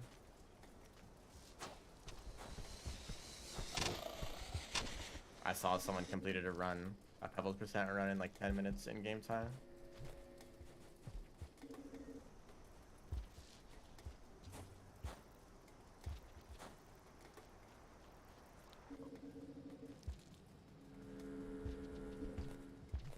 I also wonder if you starve and then go to the void sea if that counts as time, because actually the timer stops once you enter the top of the Void Sea. So you just have to starve, get there, and then exit out. And it technically counts as beating the campaign.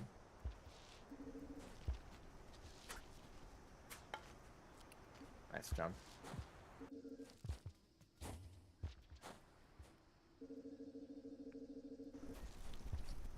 But most of the time, what was that? That was like a tall jump. I'm really bad at those jumps today for some reason.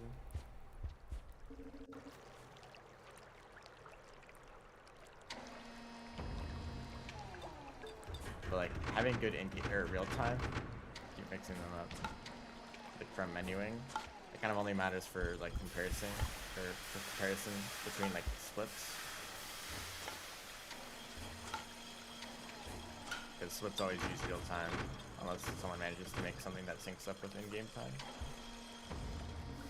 Although that doesn't really work until a few problems with in-game time are fixed, like not saving time,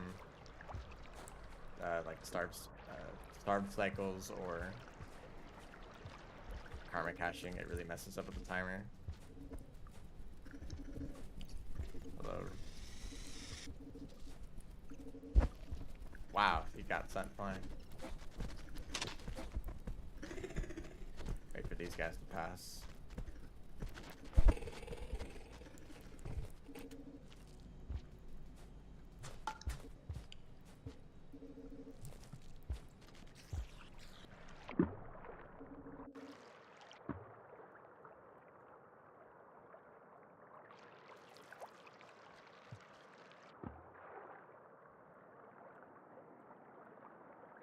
Also actually nice to be able to see my air capacity in this area.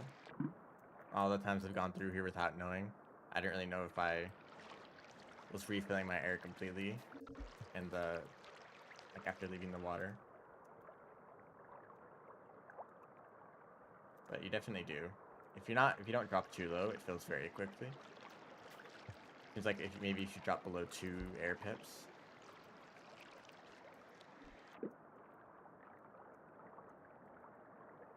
This could be bad. Yeah, now it's gonna take a long time to recover.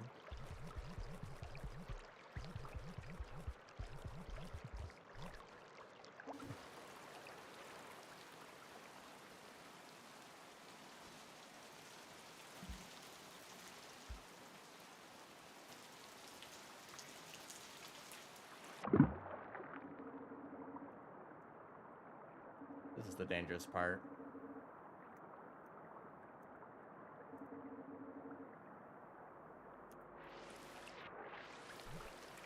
Not that bad. I don't know if like lung capacity or like how close you are to drowning impacts your actual stamina at all. Like if you can move around just fine while like having come close to drowning, if that's a problem.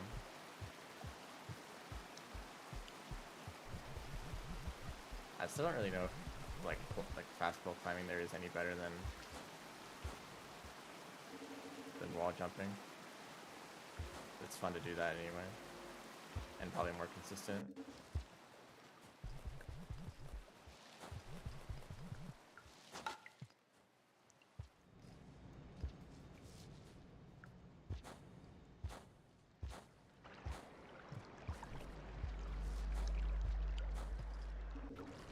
Also, I've yet to check my cycle time. A lot of time. I'll try to do the whole thing in one cycle again. And honestly, I'm not going to bring a spear to the last area. If I can make that jump without a spear, it'll be easy to do repeat attempts without having to like find a spear every time.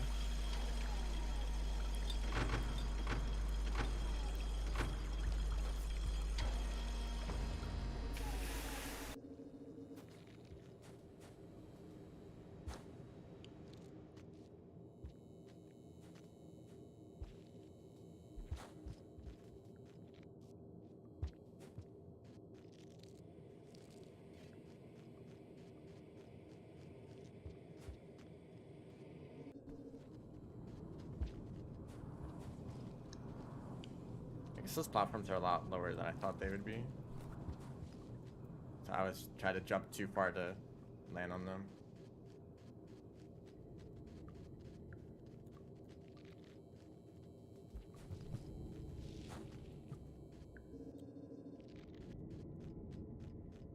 Also, this room is just barely visible in the dark. Also, the overseer doesn't help at all. Maybe it really has to be complete darkness, and there's still like little patches of light in that room. I'll grab the pearl here. In case I run into scavengers. Actually, they seem to be pretty common in these upcoming rooms.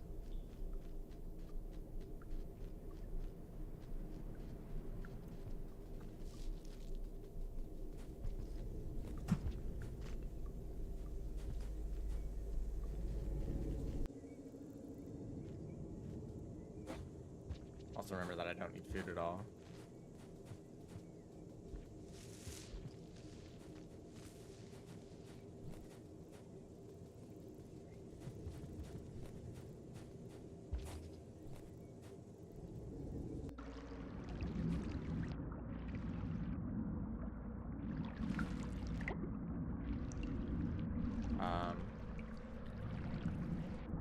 Wait, I just said I don't have a rock.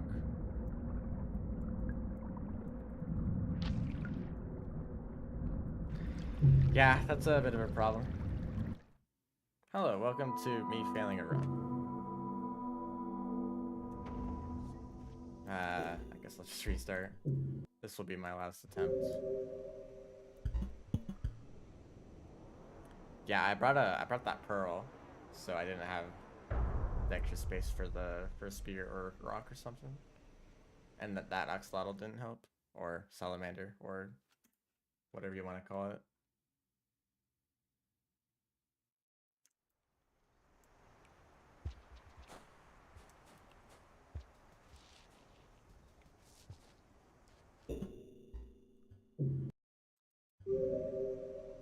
Let's just try that again.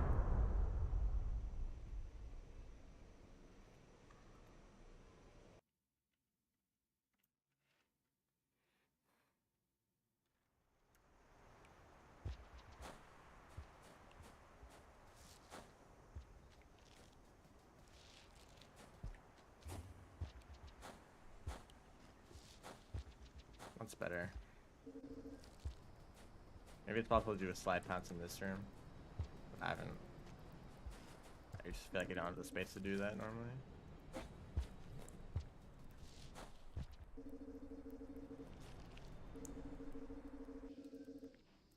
Also remember that I don't need to get any bat flies.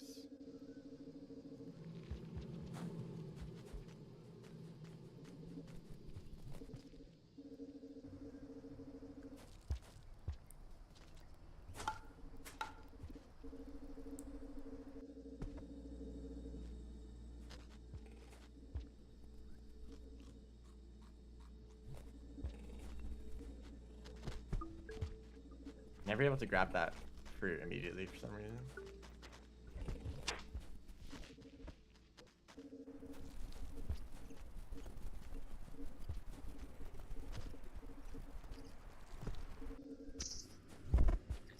Hello.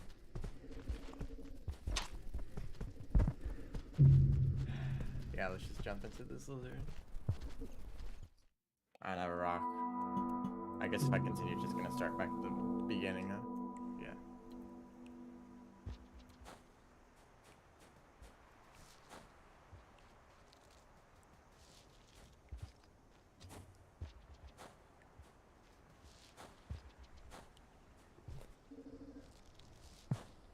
Yeah, that's what I thought would happen.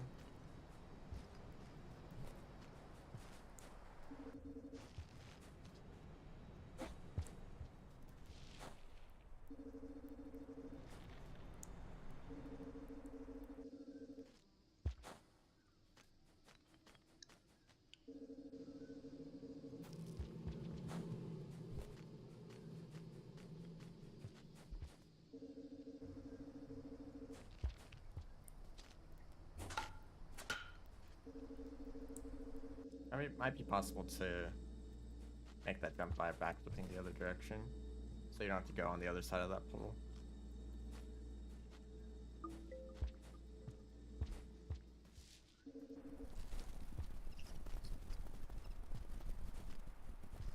There's a pink lizard here. That's honestly the strategy sometimes in Rain World. Just hope that something isn't there. And, you know, sometimes that will happen, sometimes it won't. I guess in this case, it might be worth it to just reset. If you don't get good lizard positions.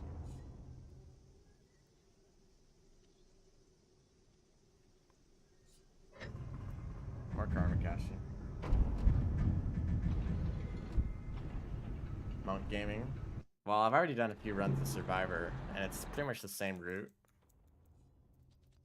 There's a handful of differences, like there's creature spawns are a little bit different. I haven't made it to Outer Expanse yet, so I don't know how different that area is. But also, drainage is a lot more difficult since you have less lung capacity. So it's actually pretty easy to drown in some of the harder swimming sections of drainage. Other than that, it's kind of the same as Survivor. Same movement, same like routes. Although I am trying to avoid going into a shelter. I think, well, okay, from here, this shelter in Outskirts is the last one that I'll be taking. I don't like that cycle time. Like it to be as long as possible, like that might look a little bit better.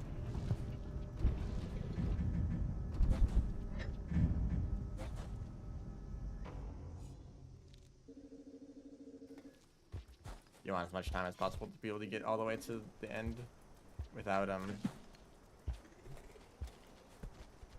a single cycle. That's the goal.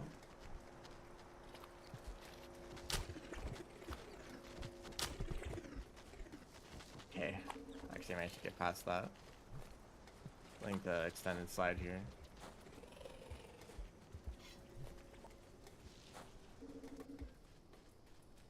There might be another. So that's just up here. Nope.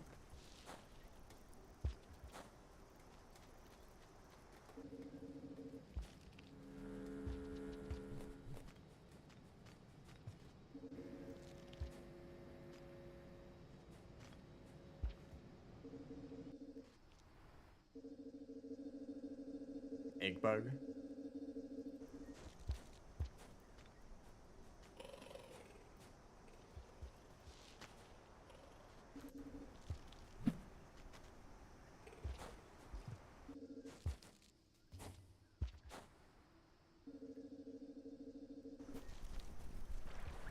Okay, I missed that platform.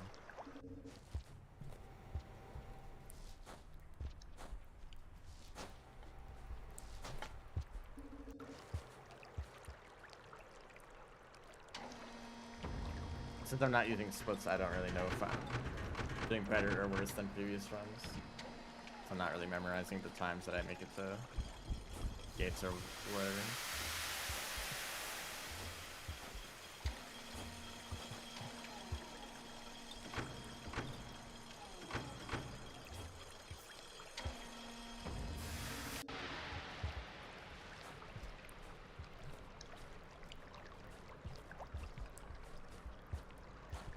Yeah, I pretty much messed up everything there. Yep, still messing things up.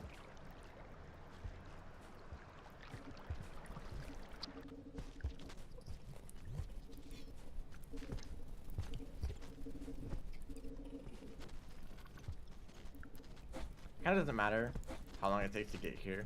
If there's lizards in the way, you're gonna have to wait for them to pass by anyway. Regardless of how fast you made it here. Although there's also the possibility of making it here fast enough so that the lizards don't get there to be in your way.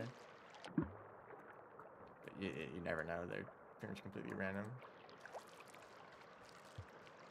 But I like to think of that if you're ever like, if you're ever behind on a speedrun, if you're losing time.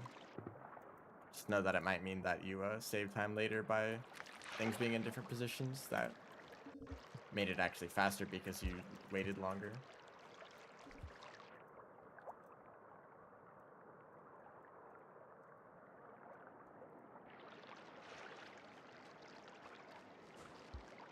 So just because you're a few seconds behind doesn't mean that you should restart the run if you're trying to be that optimal, but just know that that few seconds that you lost might be a few seconds that you gain later in the run because of slightly different creature positions.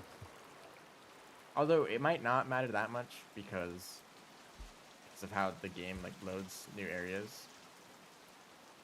Like the opposite side of the region might not be loaded in. So even if you make it there, or if you take longer to get there, after some point it's going to be the same every time because it loads in at the same point. I'm not entirely sure how loading works. Maybe that's still the case.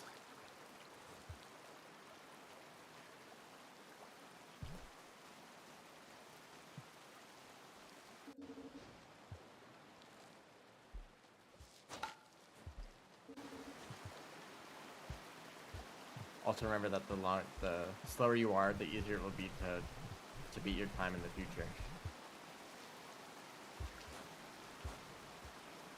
Mistakes now are just easy time saves later. Although eventually you're gonna want to stop doing that.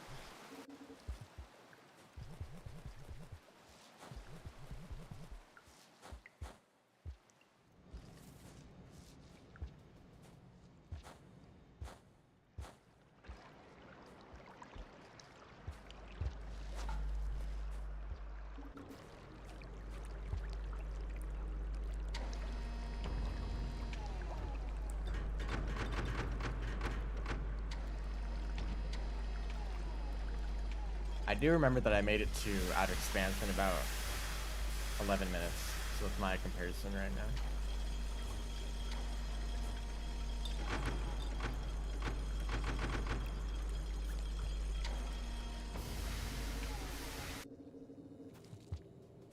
Still have to get through filtration though.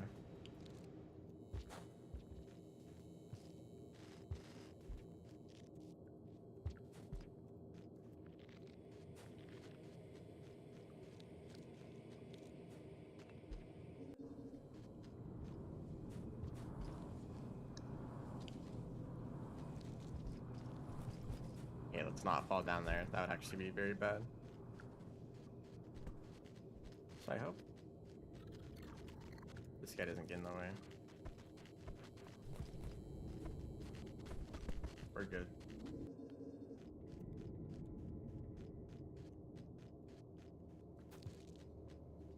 I'm not gonna grab this pro this time. Better to hold on to a rock or something, specifically for that monster cup or the lizard.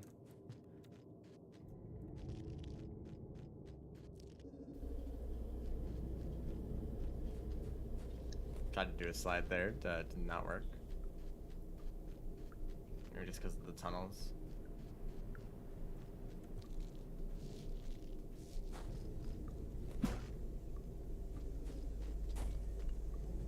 Most of the centipedes here are the small kind. Oh, this... I thought that that lizard wasn't even here for the monk. This is the first time I've seen it. I know it's here for the survivor every time. At least.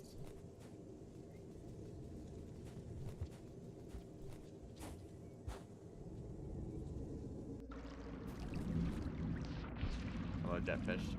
Yeah, maybe I'll grab onto this jetfish.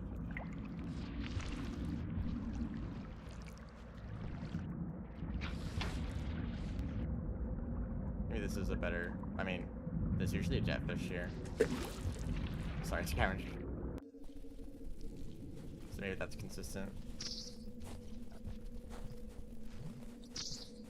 I don't want fat flies.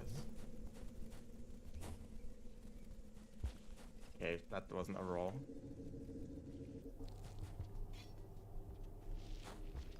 It does take just quite a lot of time just to get through subterranean.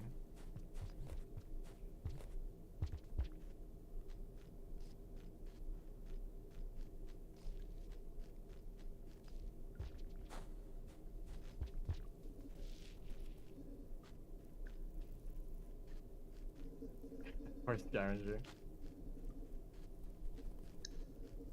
It's only a monster coming out of the water. Nah, it's just a jetfish, dude.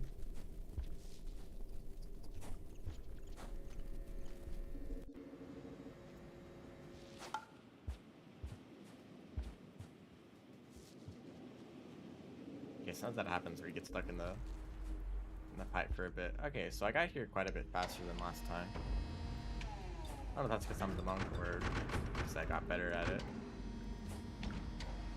It's always hard to tell what exactly you improved in until you look back at your old runs and realize how much worse you were. I could have just been RNG, like I spent less time waiting for lizards. I did get stuck on that green lizard one time. That might have been one of the runs where I was slower. Or one of the runs that I'm making a comparison to. So hopefully I have enough time to make it past this area before it starts raining.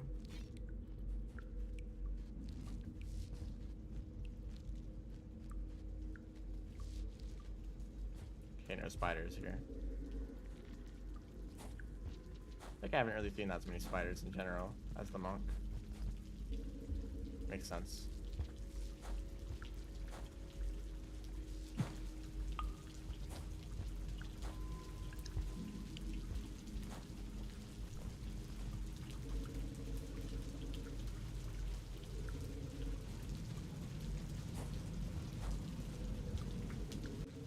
Oh, that's actually a large centipede. I do remember seeing this guy somewhere else though.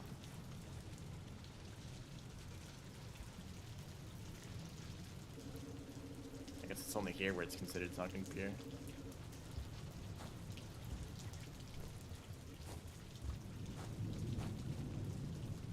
Oh, that's a lizard. I'd rather not. Okay, that was still pretty fast.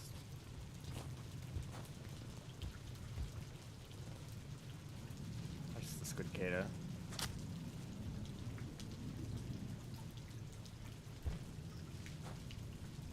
Okay, doing a pounce or a slide pounce there perfectly lines up with that hole in the ground. So you always fall into it.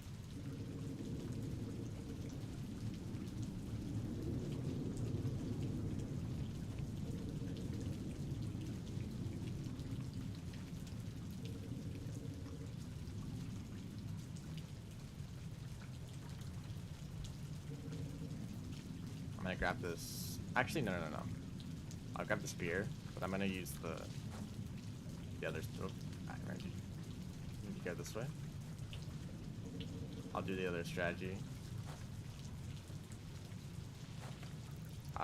Okay, it doesn't matter. Like if this guy wasn't in the way. Usually don't see this many centipedes. This is the jump that I'm worried about. No, I'm not worried about it at all. Very consistent with this jump.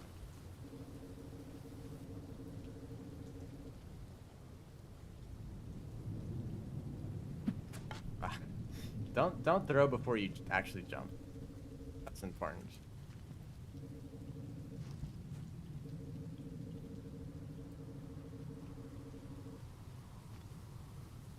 there anything over here? Spear. I'd rather have 2 items to throw.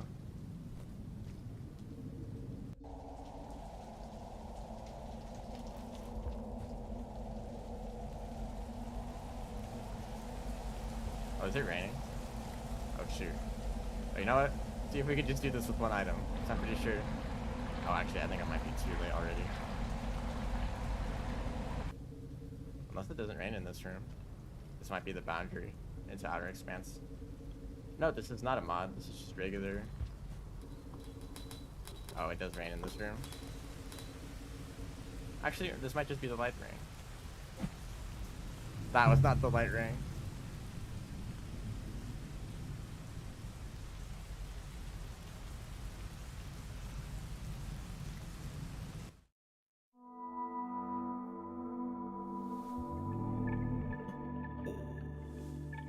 Well, that's gonna be the end of the stream. Wouldn't the bottom path be quicker? I think the... Actually, let's see if I can...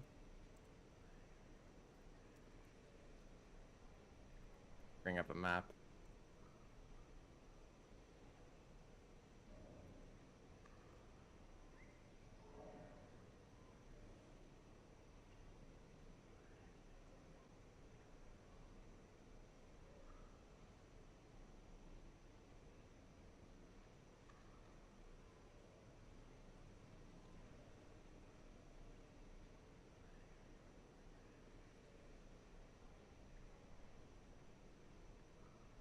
Just a second. Hello? Did I save that image?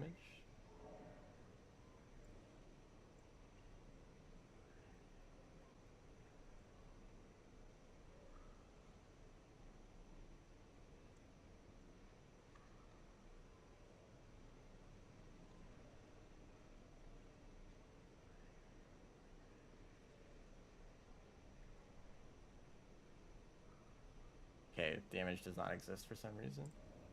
Alright, well, the bottom path of Outer Expanse, you have to go through... The biggest problem is that you have to go through a scavenger toll. So at some point in the run, you need to find a pearl. And there is a pearl on the way there. It's just, it seems to be only for the monk. So maybe as the monk, it is faster to take that route. The bottom route, so that you... Well, either way, I feel like it's still faster to take the top path. Because you're already at the very top of Outer Expanse. Because if you take the bottom path through the scavenger toll, there's a few rooms that you have to climb up that take quite a long time. Maybe the bottom path would still be faster, but I've yet to like time like taking different paths that, and you'd have to find a pearl, so it doesn't even work for survivor runs.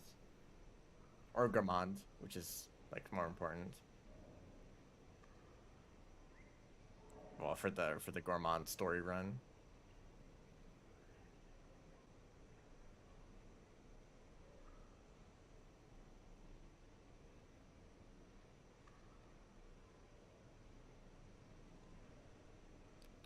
But definitely does look like the bottom paths would be faster for a bit until you get to the rooms where you have to climb up a bunch of poles. Maybe it'd be faster for Survivor, where you can actually like fast pole climb, but definitely not for Gourmand. I think the top path is still optimal for Gourmand. Anyway, that's gonna be the end of the stream. I'll get around to doing a full run of these categories. Oh, the chat didn't update, so I missed all your messages. Yeah, I had a map. I just like somehow couldn't get it opened up on show on the stream. Anyway, yeah, eventually I'll do a full run and like submit it to, or make a video of the full thing if I can actually make it past that jump. Which I didn't have any problems with. I thought I had a consistent strategy for it, but I continued to just die at that jump. But I think it's definitely worth learning how to do that. So yeah. Thanks for watching. See ya.